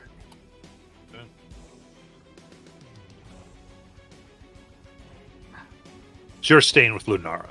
Yeah. Okay. Dalisk. I don't know if I'll do better than Lunara, but perhaps 2 eyes and a nose are better than just a nose. So I will fly up over the tops of the buildings to see if I can spy any of the fleeing people. Yeah, give me a perception check.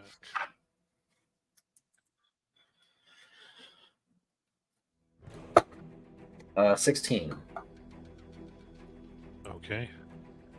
You can, and it'll be. Yeah, you see, you kind of have them running. Yeah. Was that my action? Yeah, it would be a notice. Yeah. Okay.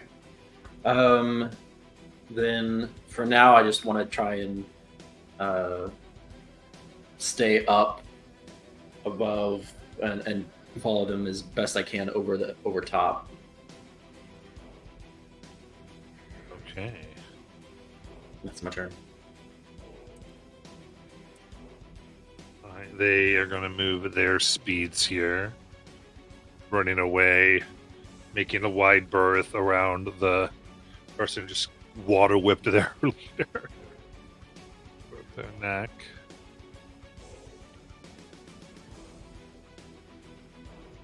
All right, then Mason.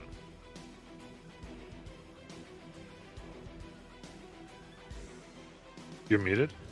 40 feet after them. Okay. Do I You're caught up with them. Oh, okay. Bonus action Shillelagh. And then bonk him on the head. Okay. Non-lethally. Yep. Because I'm finally doing it with a melee attack. That's right.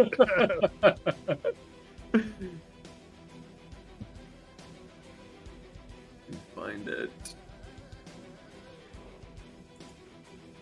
Oh. It's funny because I don't think you can do it with Green Flame Blade, but you can do it with Shillelagh. It's a 10. It's gonna miss. That's my turn.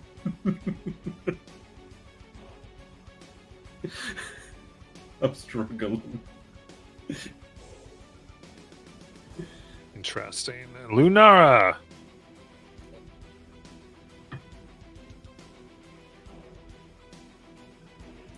So do I just end up following them to where Mason is? Well, yeah. So it depends. So I guess like I thought you were trying. Yeah, you could get there, but you could also be staying back because I thought it was like more of a slow follow. Like you were methodically taking time so that if they get away, because I think you're still assuming we're going to follow them back. You're not really trying to catch them. You're trying to make sure that you have their scent. So in my head, you were moving a lot more slowly, but I'm cool with that. Yep, that's how you want to do it. Nope, that's just what I'm doing. I'm getting very good sense memory of their scent. So yeah, I'll just move my normal speed, smelling, staying perceptive. Maintaining concentration on the tracking. Yep. Nixie. Nixie's gonna look up and see Talith in the sky, and so she's gonna fly halfway up and report to him what the rest of the group is doing with her telepathy. Just go, hey, Lunara's tracking him as a dog. He has me in your head. You can't reply to me, don't worry. Oh, and you also you can't see me. Creepy. And that's her turn. That's Nixie's whole vibe. Is just wanting to be creepy. What did you use to do this? Telepathy. Telepathy, okay. Yeah. Olivia. Yeah, she's just following Lunara as Lunara's tracking. That's first.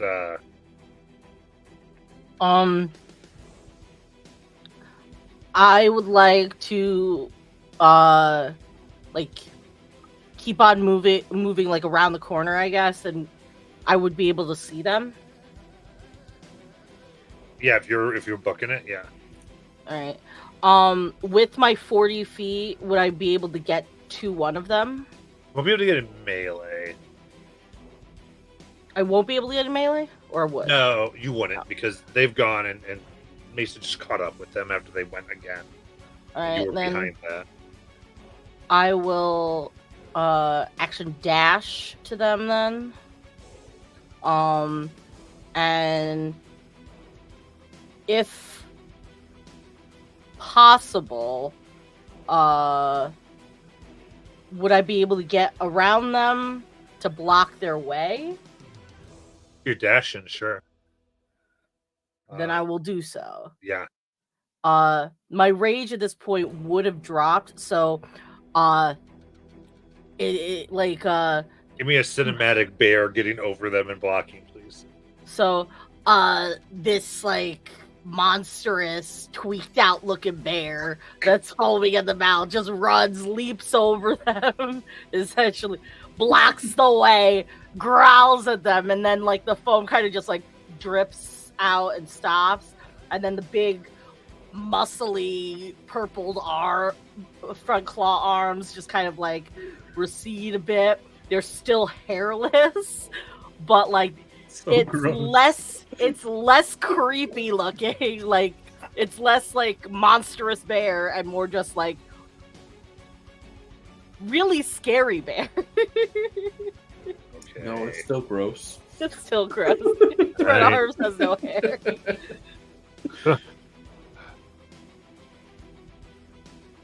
All right, that's their turn. Like, fine, as they look at Mason. Then die! And they will go to attack Mason. Here. Using their shield for 13. Misses. All right. Next one will As I just follow up. put the staff like into the like they start to charge and I just put it there so they don't get the momentum. Yeah. Ah! Then a 15. Same thing because now so I got with it nice. I'm within range of 2 of them. I love it. Yeah. Yeah, they're coming back. They're trying to get it because they don't have much left. Yeah, this one's actually gonna switch to his hand axe. Or 14. I block it with my antlers. Oh. I stopped 2 of them and I'm like, "Ooh." Oh shit. Telesk. Sorry, I just realized that Ursa is a Yagwai from Fallout.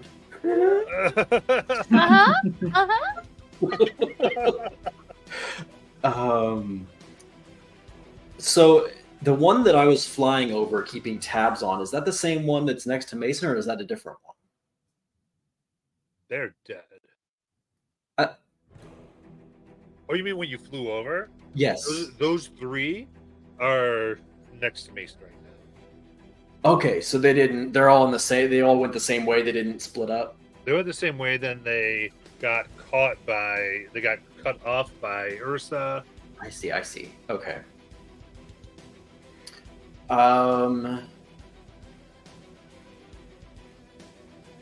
Okay, that's it. Yeah, I will then land on a rooftop. And do all three of them look like they're ready to go down swinging? Yeah, because they've just seen like their guy's neck get cracked after they were running away. Plus, with the murderous intent aura, they're ready to go. Oh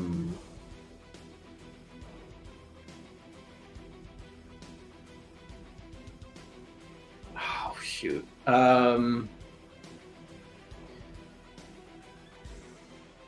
Yeah, I'm going to.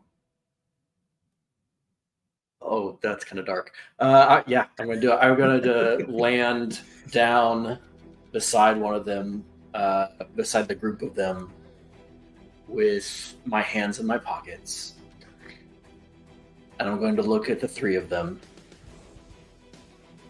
And I'm going to say, I need one of you to deliver a message.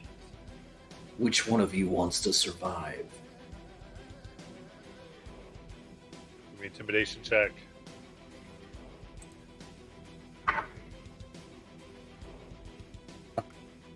That's a 24. Okay. They start looking at each other. They all point to themselves.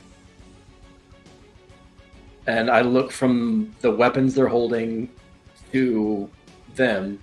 I say, well, then you should prove it. Decide among yourselves. Amazing. It's going to lead to Mason's turn. All right. I'm going to bonk one of them.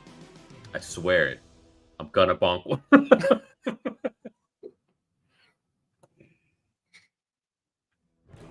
22. 22 hits. 9 bonking damage. All And right. bonk is non-lethal. They are bloodied bonk, but not down. Bonus action. Punch bonk. 19. That'll hit. For only 7 damage. Wait, that's the wrong die. Shit. This is my regular punch. Not my... So it's only a d4. 6 damage. Okay. They go unconscious. Alright. Oh, I guess it's not that one then. It was a bonking punch. He's just unconscious. I was talking to the two remaining. Oh. I guess they wouldn't know if he's dead or unconscious. Because they would have to make checks same as us, I'm assuming. Right, yeah. So yeah, that's my turn. Depending. Oh sure. Give me 1 second. I have to check something. I think my bonks kill them. What? My melee weapon attacks deal an extra 1d6 necrotic damage, and Matt doesn't let necrotic damage not kill people. It's true. So they go down, then they go as they run. I'm never gonna be able to knock somebody unconscious in any of Matt's games. None of us can. God. It's okay. There's just like the slow look over at Mason. It's like, Well, it's definitely not that one. Yeah, you said it right. You told him it wasn't gonna be that one. Fucking shit. You see the dark elemental energies. You know, after I bonk him, Mason trying and forgetting that he'd already activated this ability that he can't get rid of. Just. Yep, that's my turn. Forgot about your buff. This is amazing. Lenara. Yep. Bobby, I understand your pain now with having that second page and forgetting it's on there. For Friday night, I actually put it on a piece of paper, all of my features. I still forget. But I tried to do something different, so it's all, like in my face. Yep. Yeah. Yeah. Incidentally, what works for me is to actually have a book holder on my desk and put the physical book, if I have it with the features on there or the deal, in addition to the screen. So it's up and not down because I don't like looking down. But It's also my first combat with it, so I do that many nights. My little book holder has that extra deal.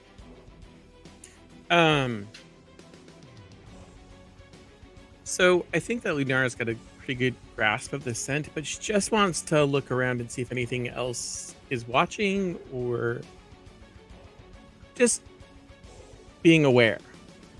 Yeah. Which this will not have advantage. Okay. Because I'm not really using my sense of smell. I said I was looking, so I'll just put barriers in front of me, like I tell other people not to do. 22 is the total. Okay. Yeah. Ground. Doesn't seem to be anything of note. Okay. And she'll just keep walking with her nose. See. And the smells. Hearing Talas say that, Nixie's gonna fly above one of them and speak in their head. You got this! I believe in you! And just try to pump one of them up. That's just gonna be my action. Give me a deception check.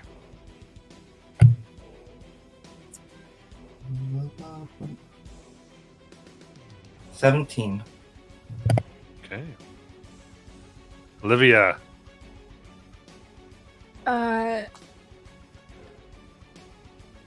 I guess she's just going to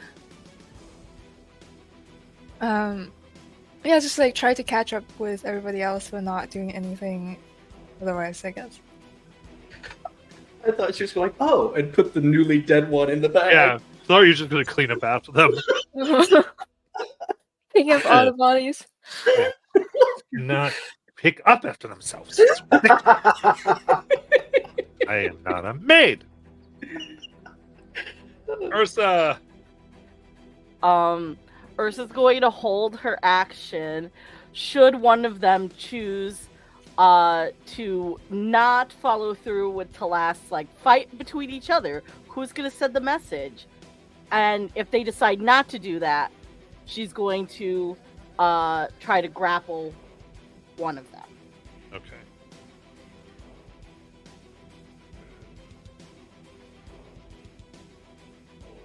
Turning the wand is going to attack their friend that Nixie was trying to get to go. And they will miss their friend. The friend goes, "The hell!" Turns and attacks their axe. That one gets a natural 20 on their friend. they actually turned. That's what friends are for. That's what friends are for, she says. For a total of 20 slashing damage. Which, do one slice, they hack their friend's head off. This is the one that the one that Nixie talked to is the one that just died. The one that struck first. I will take my hands out of my pockets and give them the slow clap. I'll ask. If you want to deal in Parabellum's section, you ask first. Uh-huh. Is everyone good if we break out of combat here and go to RP? Absolutely. Yep. Yes. All right. So he slowly nods, very scared. Yes, sir. Yes, sir. Do you have any product on you right now? Hand it over. Gives you a small jade bottle. Looks like it's got 2 doses within it.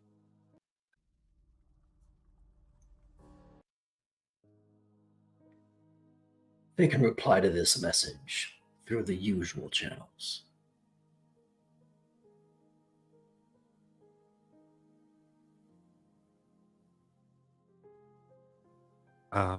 Talask, you get a system message. Target is utterly terrified.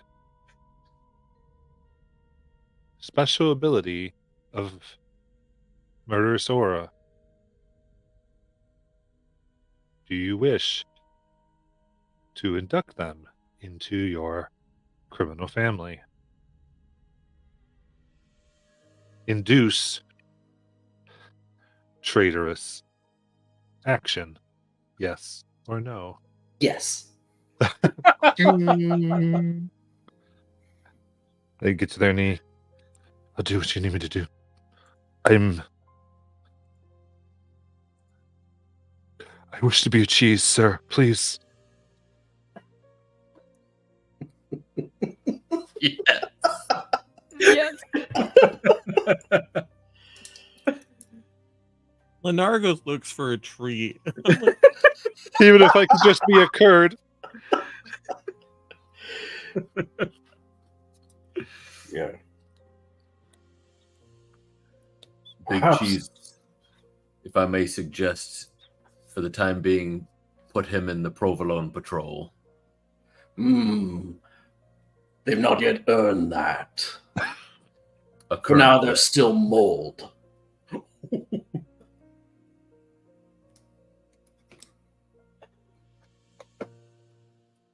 We will see how they carry out their duties. Now go. So, this person is available for everyone as far as to do things with it at different times. However, in extras, you should be able to add them as a human mercenary.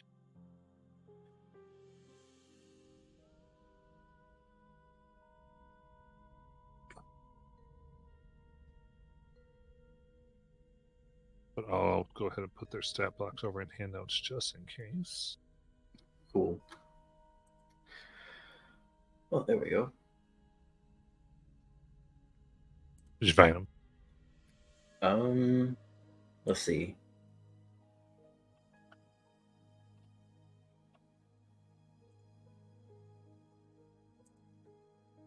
Is it under the sidekick thing or No, just be like Miscellaneous, any probably. miscellaneous. Yeah. Okay.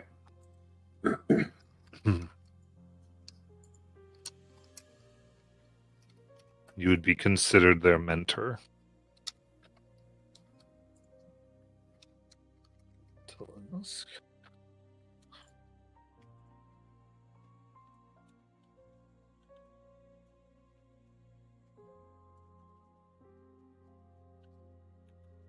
You said mercenary, right? Human Yeah, it's not mercenary. coming up. Human mercenary. You know, it's not coming up under miscellaneous, Okay. which is Well- weird because Well, yeah, I That's- can find it later. I have it written down. Yeah, I put it in the handouts as well. Oh, okay. It might be third party. I'm not sure. There could be some things me I have to hit the character selection, Okay. but theoretically it should work at some point. Cool.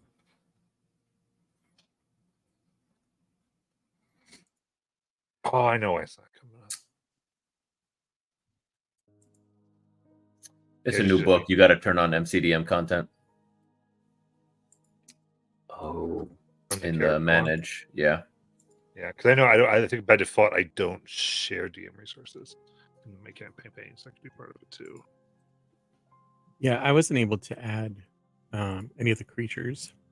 I could find the camel, but nothing else under or wild shape. Yeah, hit manage and then go into like the the editor, and then on the home page in the second block. The MCDM. Oh, I see downcast mercenary. I still don't see human Hit it. mercenary. Okay, let's go on effects. Yeah.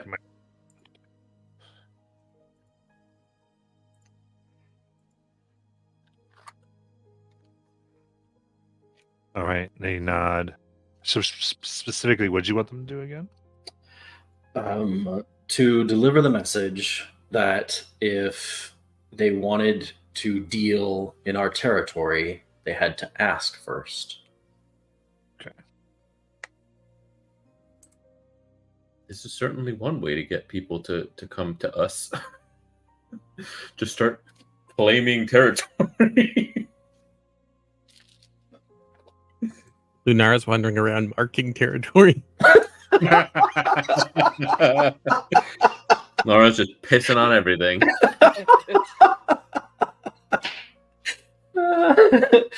Mine. And this is our space now, and this is our space.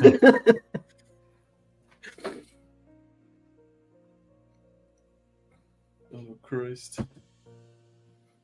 Anywhere Oh. the black pooch pisses. So what would you like to do?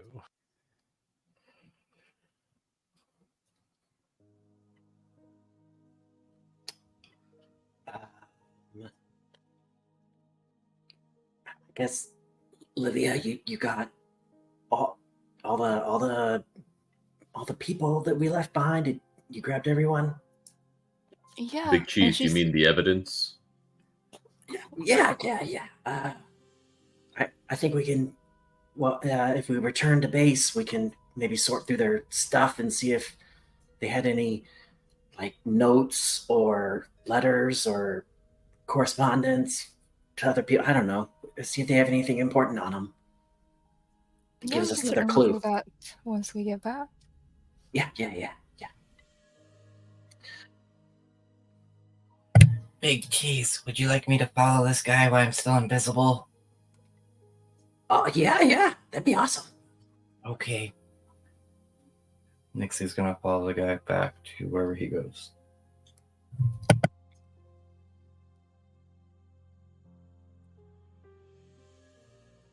Okay.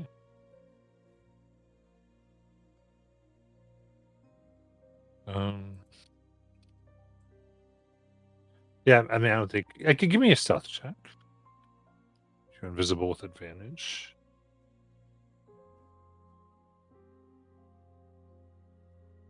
$24.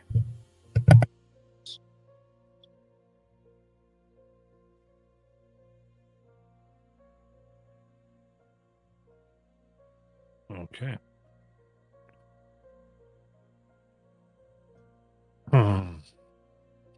Then you see he eventually goes into the like he kind of hops a fence and lands in like a slight little garden and goes into this building.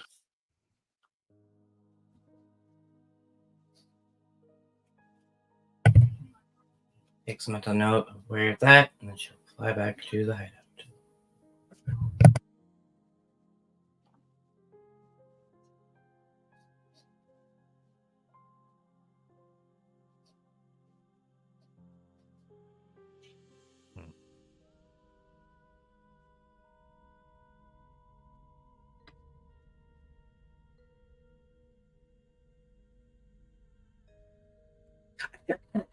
He didn't get their name, but that's probably not important. They get a new name when they join.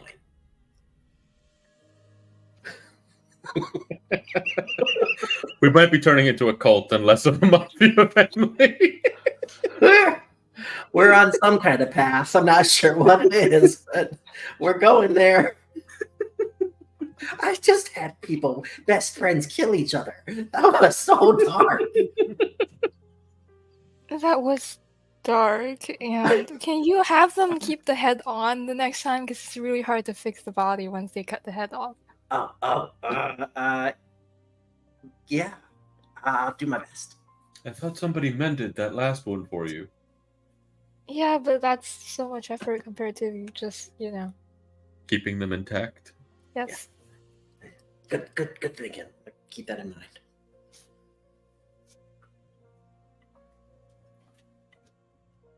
Does mending even reattach limbs?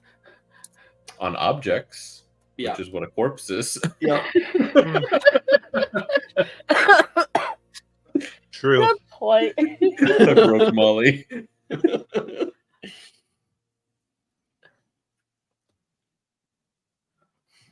When your friends die, they become objects.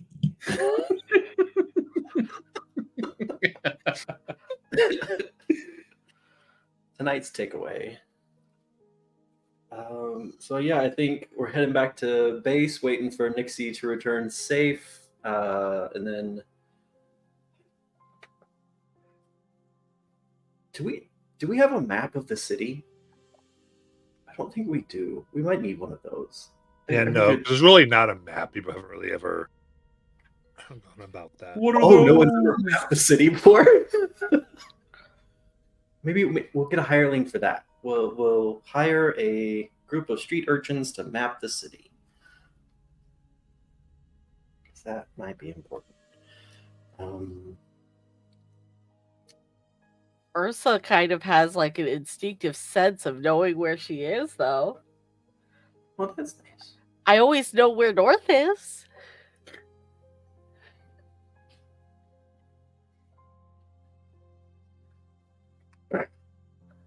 Okay.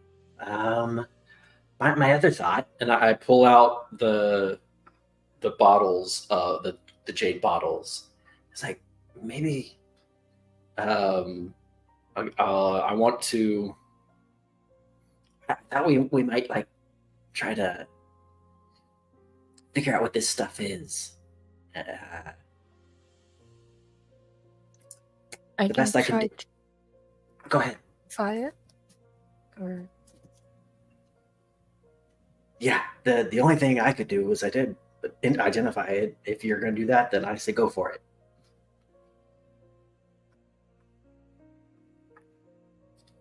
What are you trying to do?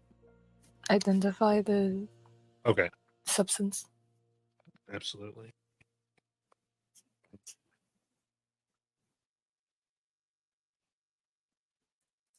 So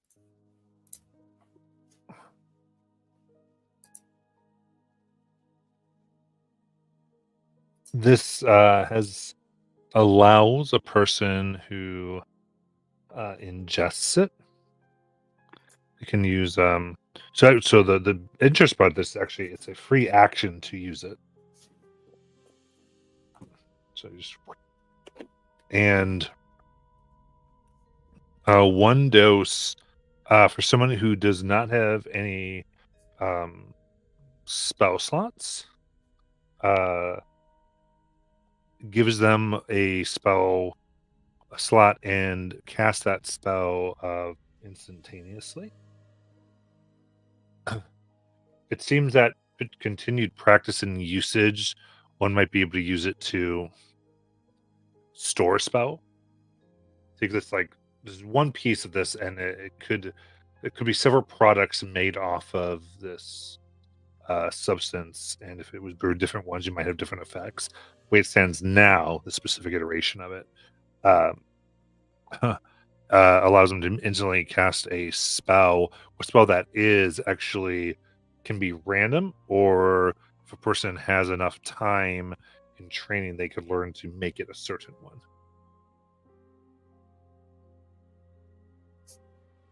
If a person has spell slots, then for 1 minute, all spells they cast are treated as if they were cast at one higher level per dose. And you can multiple dose here. However, That's what I'm waiting for. however, no matter who you are when you take this, someone who's not doing magic, they need a con save difficulty 18, or they were immediately take 4 exhaustion levels. And that's per dose? Well, that's only for someone who has no magic. So they take 1 Okay. dose. If they took more, it would be a lot worse for them. But they actually want to get a benefit. They actually can't get benefits from multiple doses. Got it. For regular caster,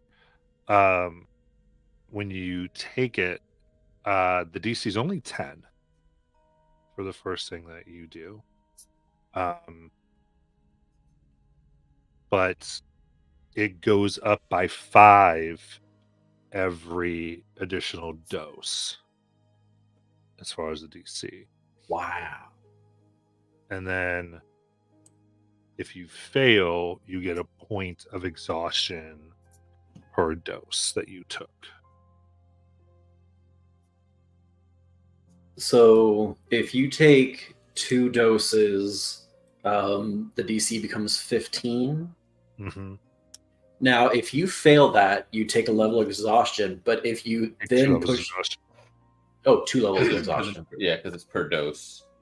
Oh, gotcha. But then if you take a third, does that still stack, or does it? You take it. It all happens when it wears off at the minute. Oh. So when you do it, you choose what you're going to do. I so see. you go, I see. I'm going to give myself 3 bits. Gotcha. Okay. Then you got to make that. And so obviously if you did 6, you have a chance to die. Oh, gotcha. Right? So it would be, what's that, DC of 35? And I have a vial with 10 doses on it. Yeah. That's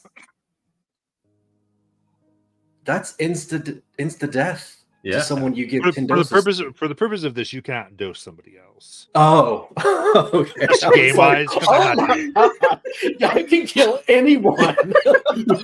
We find the leader of the myriad. Okay. Unless you wanted to do like something really dark and torturous. Yeah. Right. So if you do the thing where, so game wise, like if you subdued them otherwise, and we're like, yeah, you could have killed them, you're going to do this creative death thing, sure. But something else where we're like, we're just going to do it really quick and cheap. Yeah, mid combat. I'm not giving Let's you. go. Yeah, that's what I'm not going to allow for the purposes of gameplay. Okay.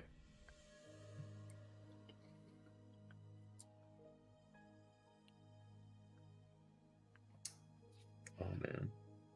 Oh, okay.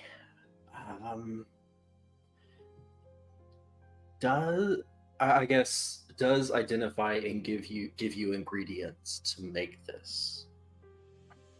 Okay. However, if you have some nifty tool things and you've read Toolcraft, there are ways you could begin to figure that out. That resource thing. This would be Alchemist. Someone has Alchemist tools. I'm verbalism. I'm herbalism as well. So Tools none. All the druids are herbalism.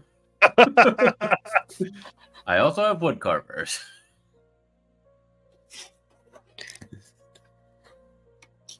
And dragon chests.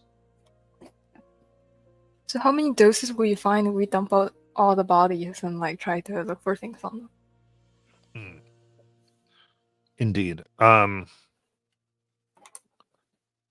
Okay, so this is very specific here. The those 10 are that. The other ones you get on the bodies, doses they all have are actually a little bit different.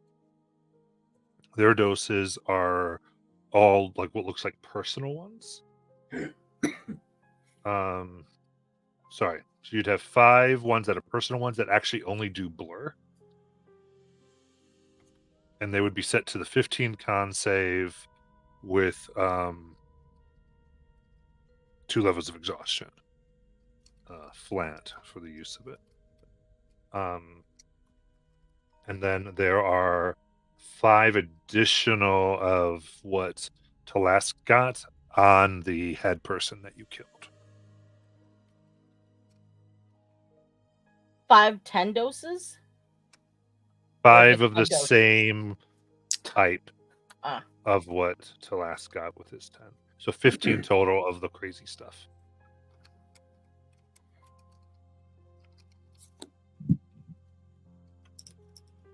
Nora will shift out of dog form. Perhaps we can offer those up as a gift to the Baron.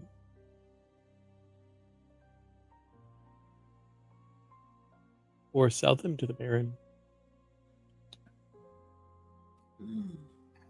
I know he doesn't like his people using it, but I'm guessing they have to buy it. Yeah.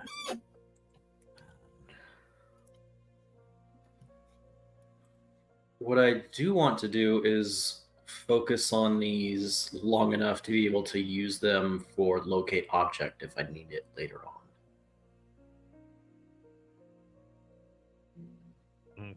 If I can do that. So is that a spell you know? Or is that not a spell you know? Locate object is a spell I know. But I think I have to know what object I'm trying to find in order for the spell to work. Since you have... Oh, I see. Now I understand what you're telling me. You want to be able to locate doses. Yes. Sorry. Gotcha. I caught up. I was like, cool. Okay, yeah. I think I become familiar with these. So interesting, actually. You could do this if the dose was out. You spending the time here with different identify, the Jade Bottle also acts as a little bit of a protectorate. So you could try to find a Jade Bottle, but if these are in a Jade Bottle, you could not find them magically. Oh. Okay. And spending so with identified, the other thing you'd get is when they're not in a Jade Bottle and it doesn't stay sealed, these would lose their potency within 5 minutes. Ah, okay.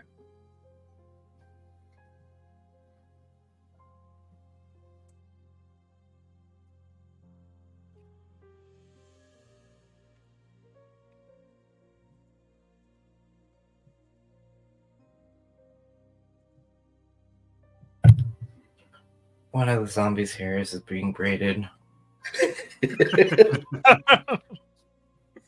And just to make sure, was there anything else on the bodies besides these doses? Not of interest. Okay.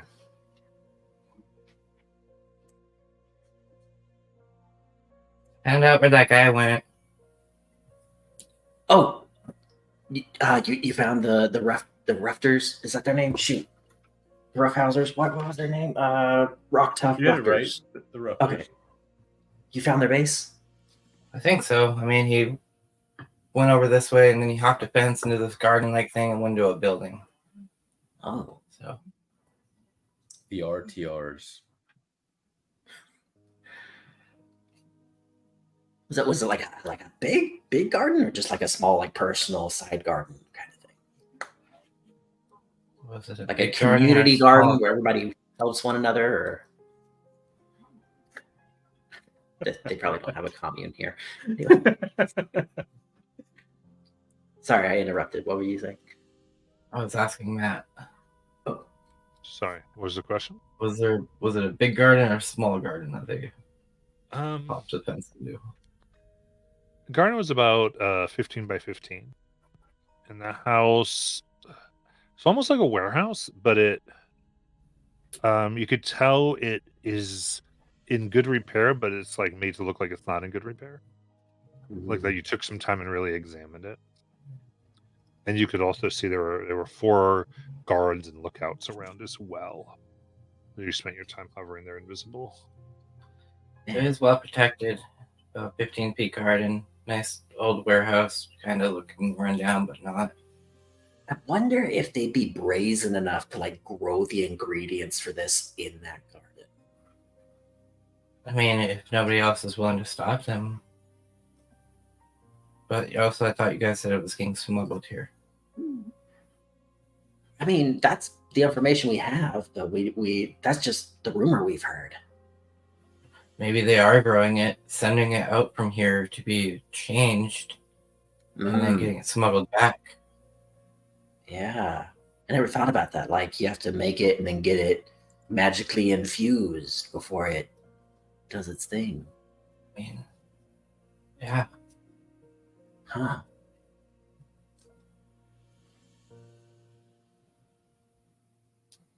Man, I don't want to take that. Like, I want to stop them, but I don't want to take that over. That sounds like a lot of work. Trying to smuggle in drugs. I guess we done pretty good reconnaissance today. I think should we focus on how we're going to get this healing business up and running? I think a lot of people in the city at least know about us now and know what we're capable of. I think. But do we make like little pamphlets that we have a paper camp, like I'll just like fly over the city and throw pamphlets.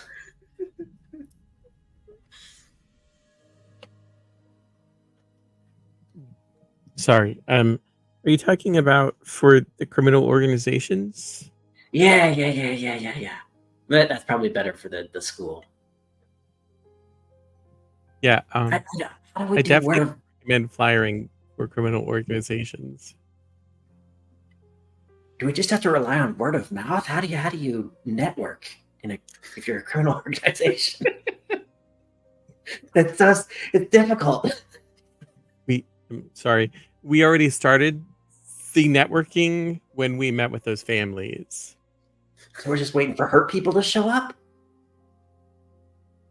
Basically, yes. Man. Well, I don't know if they agreed to our terms. Oh, the operation. It seems like we were sort of, well, if you do this for us, then...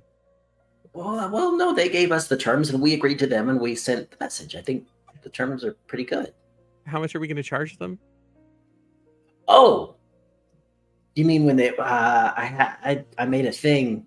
I had some thoughts while, like last night, when I was after we picked prime location for the giant skull. Oh, by the way, Ursa Mason, I'm going to need your help putting that up later. Anyway, I had some ideas on pricing for things, but I realized that I'm not sure if they're like fair priced or overpriced because we haven't learned about the economy of the city yet. Seems like Big Cheese, you know what we have to do next. Yeah.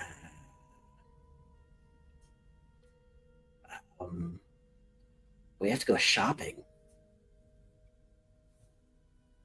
We have to see what things are. I thought you were going with that. Oh, where did you think I was going? I thought we would go and find out what people charge for things. Okay. That's a good way to go about it as well. I thought more the individual income of the peoples, but pricing is a good way to judge that. That's what I thought is much less intrusive as well. We can go to the market and find out what like the regular stall vendors charge for things, and then we could go to like the fancier stores and find out what they charge for things and adjust prices accordingly. we're gonna play Animal Crossings. So, how much are your turnips selling for? So as I recall from when we arrived, the economy here not so great. The king is paying in favors. Yeah, it's probably not great. I set when we use magic to heal people, I set it for like 10, 15 gold for like level 1 spells, like lower magic spells, things like Goodberry, and then inflated pricing for using more magic to cast spells, things like that. How much are they charging for the drugs? Because that would give you a good estimation. Well, I gave them 5 gold and it got me 10 doses of the good stuff. So apparently 5 gold was a lot. Or at least really worth what they were selling. That's 5 silver per vial. Yeah. We're charging a Overdose. lot for our stuff now that we were compare it to that. Well, we are the difference between life and death. Yeah. Also, I thought, who here can detect poison and disease? So for the majority of the city, so you can have an idea there, it takes 3 gold for them to get through a month.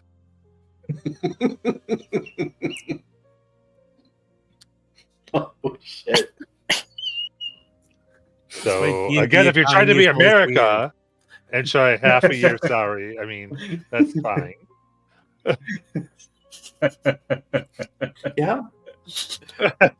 Currently, the good berry is like 10 gold, I think. For a singular good berry. Nope, I was wrong. 15 gold for a good berry is currently what it's at. What was that? Oh yeah. Detect poison and disease. Who can do that? I can do that. I can also I do thought. I Like- can do that, just not today. Well, I was thinking like because you can cast that and it goes out like in an area, right? So you could get a whole bunch at once. Yes, that is Correct. doable. And so if people came in, you could get like a group rate. And also like if there were farmers that were like about to trade their cattle or horses or chickens or whatever, they could come in and we could detect if they're all good or not. So you're talking about now the charges are about people who are not criminals? Well, I thought we talked I was about. pretty sure that we were going to do those guys for free. Well, no. Like criminal organizations work with people that aren't criminals all the time, right? Yes, but when our initial plan to do healing, we were going to charge the criminals for their services, and then we talked about providing services for the community for free because there's one bono. doctor. So we need to find the person who's dealing in illegal animals and charge them. But yeah, I Okay. get what you're saying. I mean, we can change the plan. I just want to make sure that I understood the plan.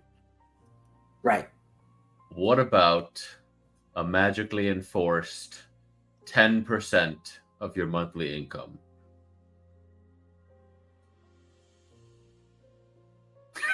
And then they have to do that. Okay. Let's take this back a step. Our ultimate goal is clearly to be the head of to become the second power only to the king, right? Right. That's the plan. Debatable. We could go higher, Yeah. I'm sure. But for now, Currently, our quest is to do that. yeah. Yes, we could go higher. I'm not saying we have to stop there. But the other thing that seems to be the goal of other criminal organizations is to raise the level of the kingdom. Right. We raise the level of the kingdom, then people make more money, then our organizations make more money.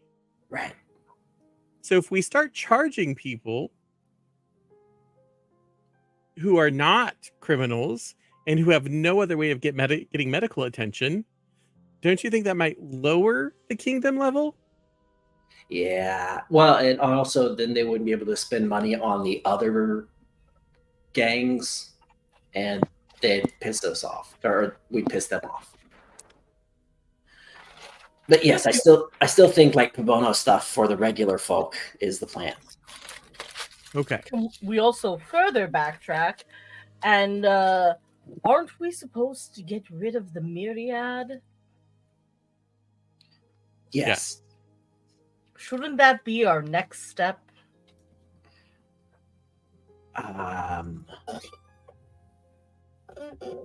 It is an important step.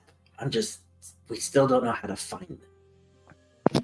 We now have a lead because the Raptors knew where the Myriads were at. They were always sending like people for experiments, they said, to the Myriad when we heard the people we met talking to the victims, and So perhaps we should get our new friend to tell us where they are. Or at least everything they know. You mean the mold? Yeah. The mold.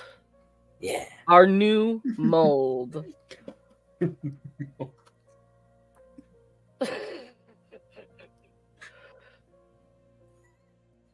You know, mold is just slightly close to the word mole.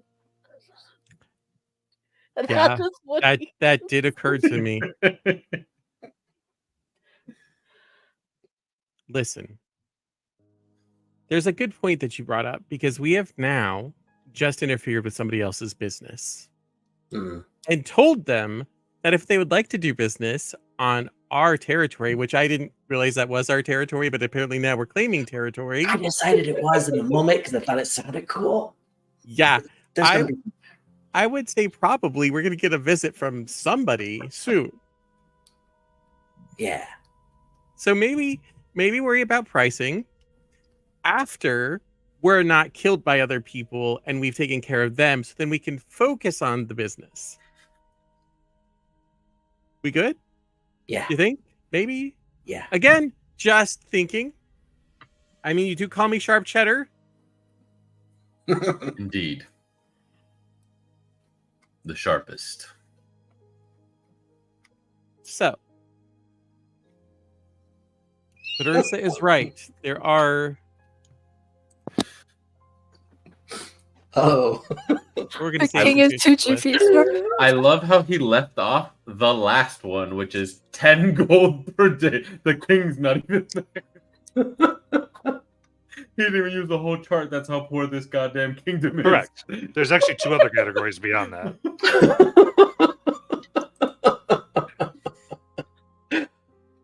Tight. I wanted to let you know what you're like, because in doubt, use the chart. And in general, D&D's economy stuff is broken. Adventurers have way too much money. Whoa, it's Hazard Bay. Yeah. No, I get it, but I mean, you dump that much money into it, like. Yeah, it's broken when adventurers tip like a year's worth of wages. Yeah, That's exactly. hard. Yeah, like they're like 5 gold. I give them 30. Like, you just totally made them close their bar down. They're Yeah. retiring. Make them retired. Accidentally destroy the economy with our presence. But we don't worry about that because it's a fake world. It's real. But in turn, they them, charge us Bobby. $5,000 for magic items, which, that's the thing. basically the criminal underground here is wealthy, maybe borderline aristocratic, and the kingdom itself is not. Wait, Nixie, you read the ledger from that other family, right? The family we visited. The Rolettos? What are what are the sums of money they owe? Like, what are they like? Did that show? Oh, the sums themselves. So the king owed the Rouletta family 300 gold. And what about that blast?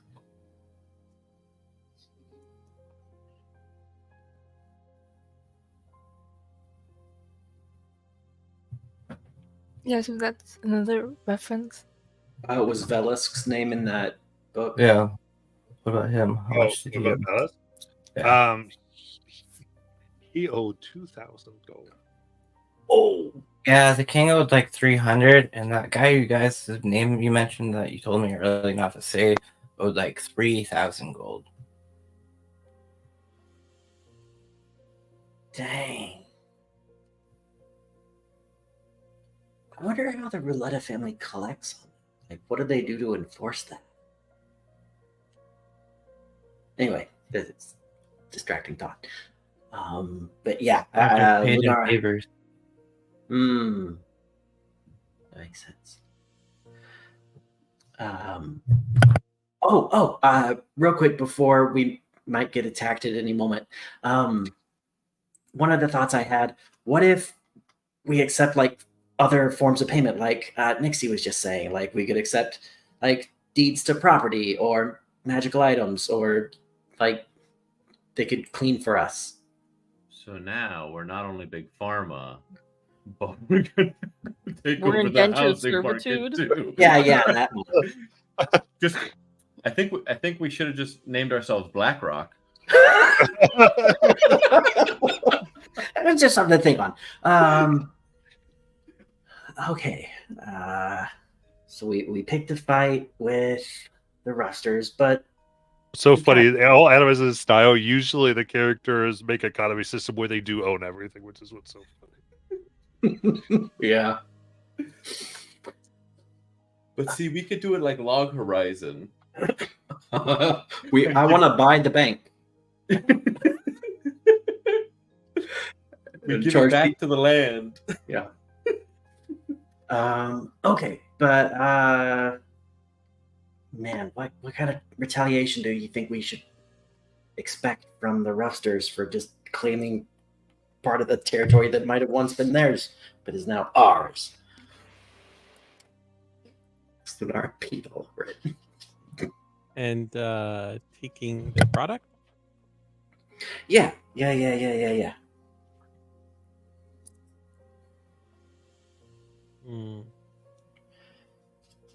A bunch of mercenaries with magical substance to make them stronger attacking our base. I don't know. Yeah, that makes sense. I think that's a good guess. But you know what we found out from the thing is that when you identified that is that at the end of a minute, then they have to face the repercussions, right? So if we see them all juiced up on something, we just have to stall them for a minute and wait for them to die. You say that as if it is a simple task. In the midst of combat, time moves much more slowly. Yeah. Plus, one of them almost killed Lunara. Like, maybe we could set up a trap or something.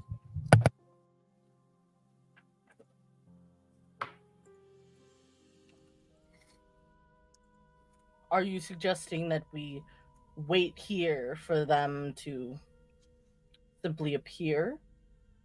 Well, I mean, for now we should probably be on guard while we're here, but I don't know. We have to.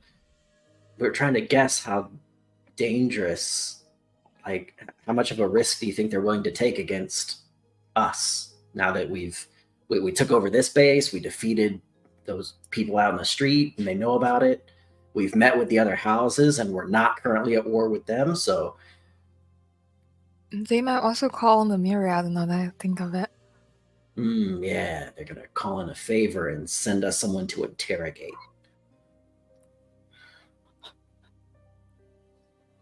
What?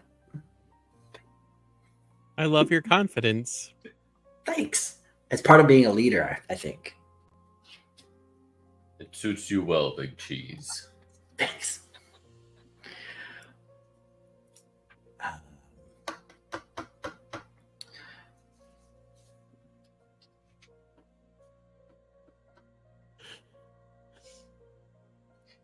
Yeah.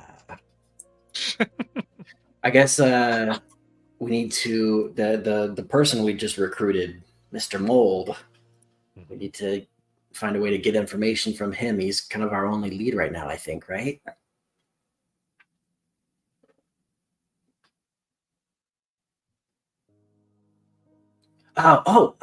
Nixie. Yes'm. Remember when I was flying and I heard you in my brain? Yep. How far away can you do that from? A little bit of distance. You I have to to be able see to see them? you. Yeah. That was the question. So if you see me and you talk in my brain, and if I go into another room, can you still do it? No, but I could send you a message.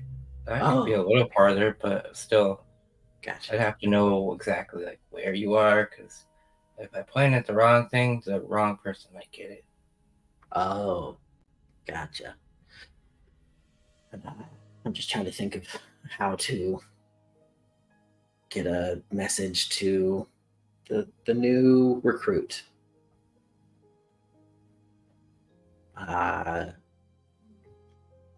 Looking for it. Couldn't one of Ursa's birds' messages go to them?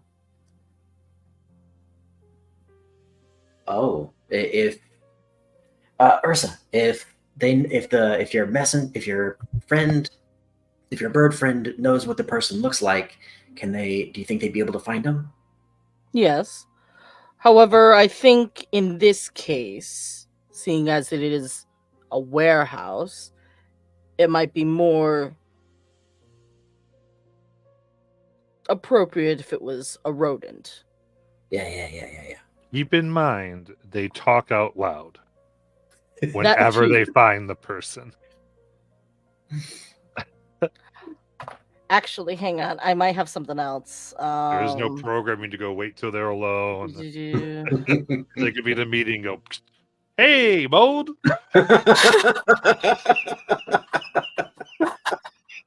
I can send them So an 8-character Matt, long message.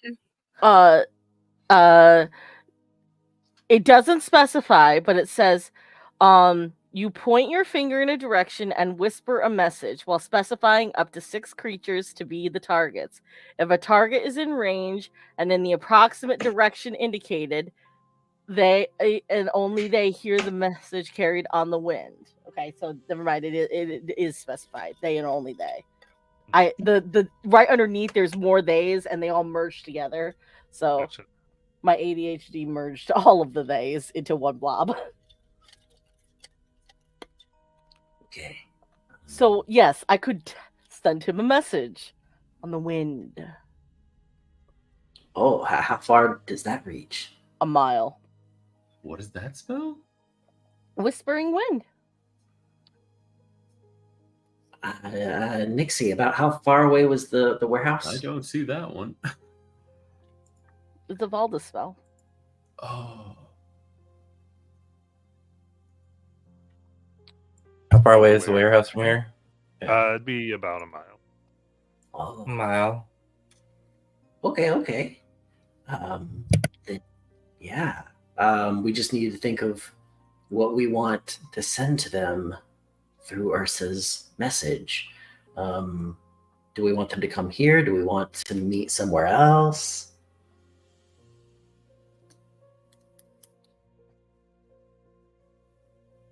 They can also reply in a whisper that only I can hear. Oh, Nice. okay. I think if we brought them here, there's a chance that even if no one knows what they're doing, they might get followed. Because they're the one we have them send the message, so they might be under suspicion right now. So I don't know if we want to send a message to bring them directly back here. I think we find a place for us to meet so that.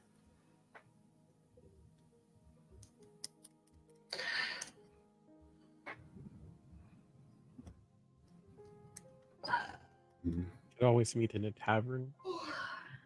Yeah, we can just find a tavern that's a little ways away from both of our places, so even if they're followed, it doesn't lead them right back here. I like that.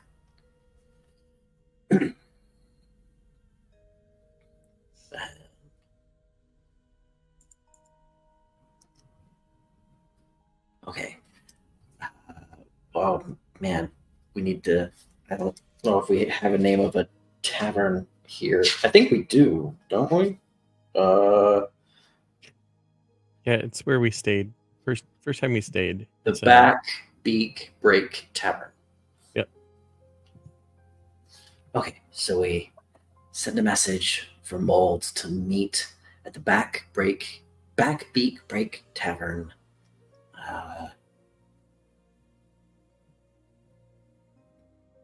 How soon? Because it's still is it still in the morning right now? Right now, you're probably in the noon area. Okay. A little early noon. Late morning. Okay. There's probably less people there earlier in the day.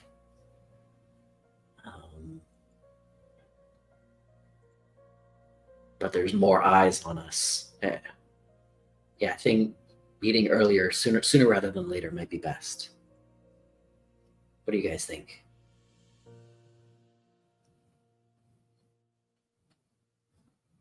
I think it is very easy to be overheard in an uncrowded tavern.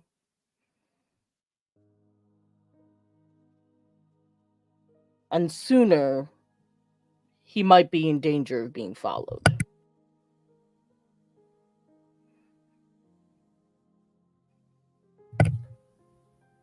Yeah, because he probably is gonna get interrogated because he is the only one that was like alive that left. His buddies that all died and got robbed. So Yeah.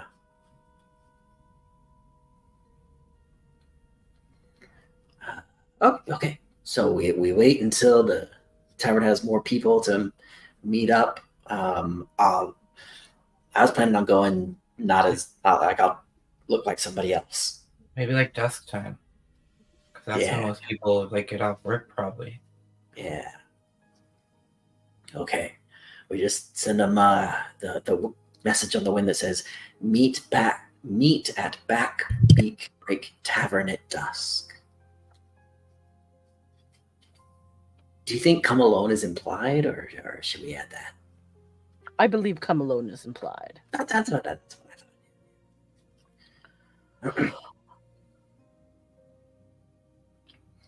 However, considering the nature of this spell, perhaps we just ask him through the spell about the myriad. Oh, how much of a conversation can you have through it?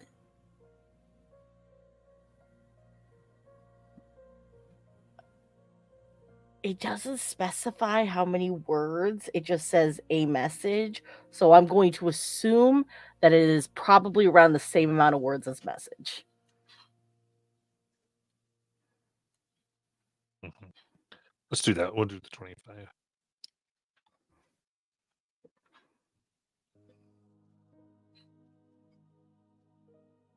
How many times can you use that wind whisper spell? 4 times. Okay. I don't think we need to use all of them, but it's good to know. So you think we should ask him the information he knows about the myriad just right through the message? It seems prudent that we know more about the myriad sooner rather than later. He doesn't need to come to meet us. He can just simply reply quickly. And I think the most important thing we need to know is the location of their base. Yeah.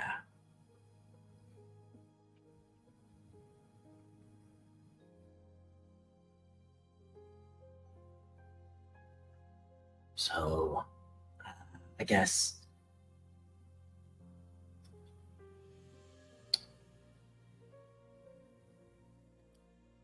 how do we phrase it?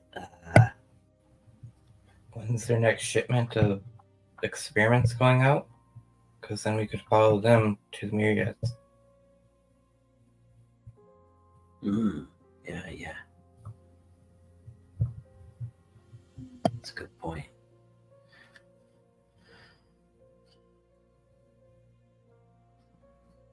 I'm writing out like a message kind of thought idea to see how many words it is.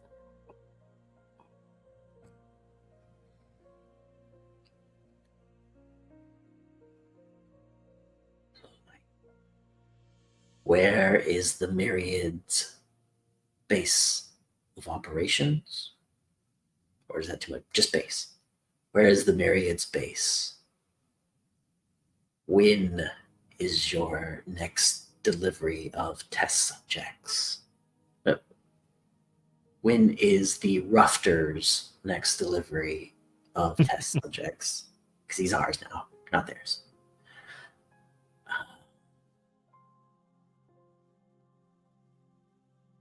I think there's room for one more question.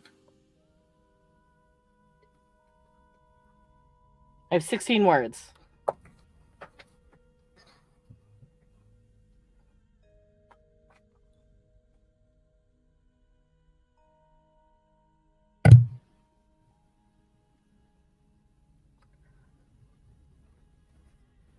What do you grow in the garden? I don't know if it's important. I'm just curious. If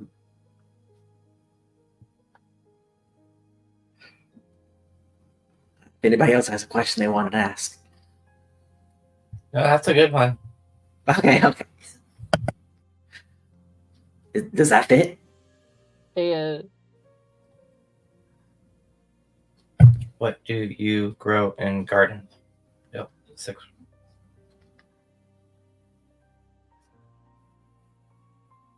16, 17, 18, 19, 20, 21, 22. Thank you, Mold. You can reply. That's 25, right? I said 22 plus 3. Yeah, you can reply.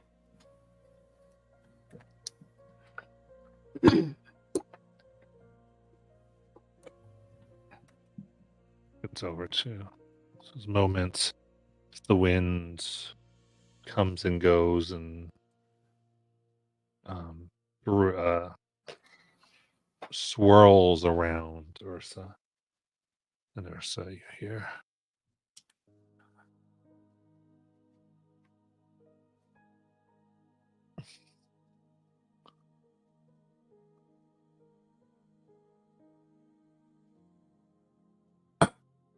Fox is furious.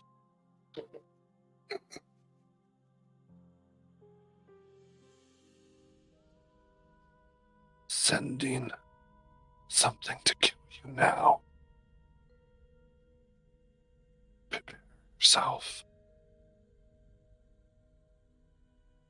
What was that? Something yourself? Prepare yourself. Prepare yourself.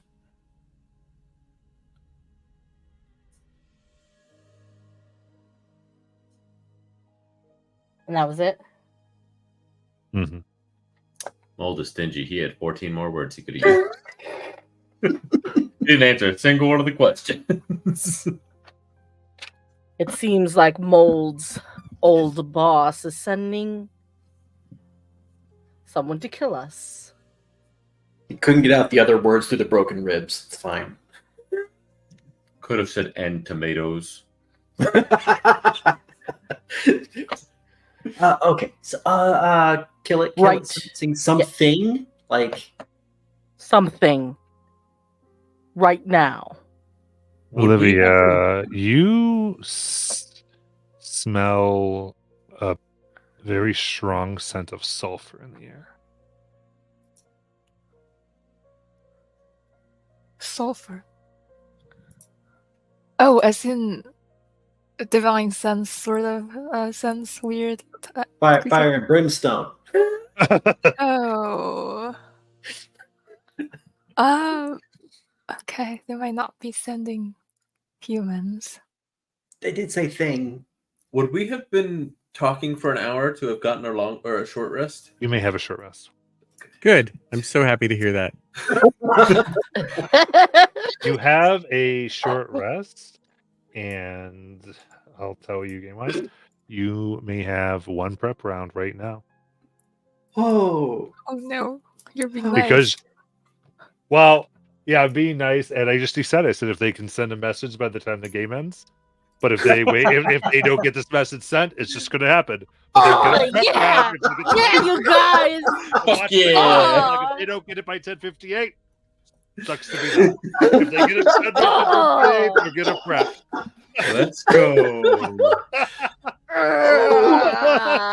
Oh. Now I actually get to see what I can really do when all my setup's done before combat starts. Actually, I'm really glad we're not level 7. We're only level 4 right now because I don't want my aura activated. This campaign. It's the Oathbreaker aura if they're sending scenes. Oh yeah. That's a rough aura for fighting. But that's off topic. It's a sick combo, but when you're fighting against fiends and undead, and your Death Knight is killing you. Yeah. Oh my goodness. Okay. I don't know what to do with the prep round. But I do get my spell slot back, so that's nice. Yeah, we'll roll for initiative when we come into it next week. But anything that what otherwise? Well, For my prep round, can I cast Cure Wounds on myself? Because my hit die didn't roll that great. Yeah. I'm at 29 out of 48. oof. Oh, That's after rolling my hit die. Oh, lay on hands actually to save you that spell slot because I don't really use lay on hands that much. Okay. So then do you have something else you want to do with your action? Yeah. I want to do a thing. I want to do. Preferably. I want to do. Channel Divinity, Twilight Sanctuary.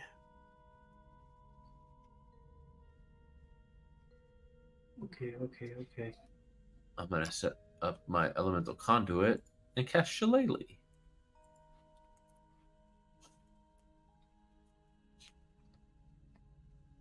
I think I will be set up. I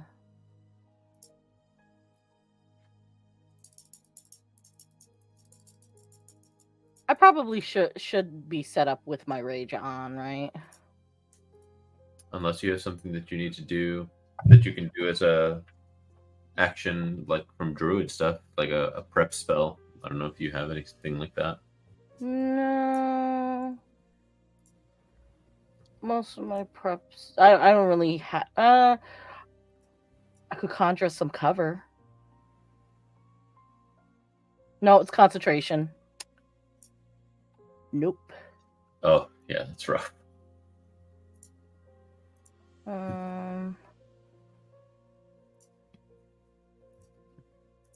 You don't happen to have actually, I don't even know if you'd be able to do that. Do what? I was like, no, it's fine because you don't have access to it anyways. I don't know how that would work. Twilight Sanctuary is not concentration. Nope, that's just your feature. Nice. It's Nixie's doing mirror. Nixie's doing mirror image for herself and then pulling up the cloak of the assassin's cloak to turn invisible. Nice. So there's just 3 visible illusions of you. Yep, you can't see the real one. Nice.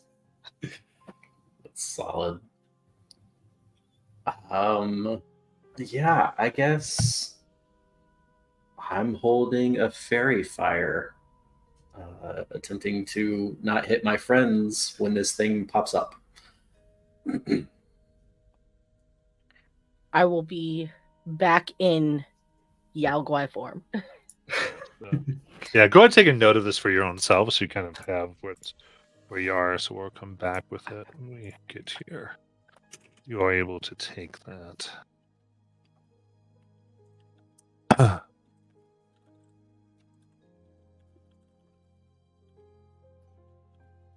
We'll come right into. I can put it in mid-game chat so that next week we can come back and be like, oh.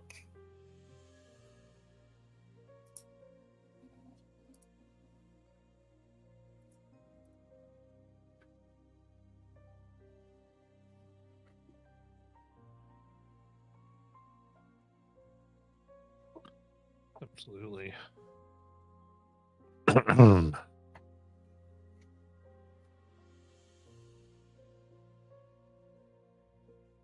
All right.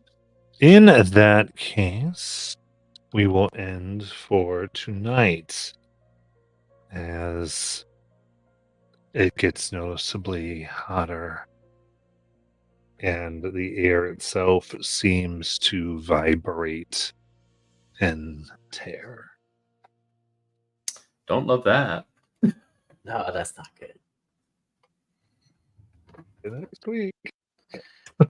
Good night. Night.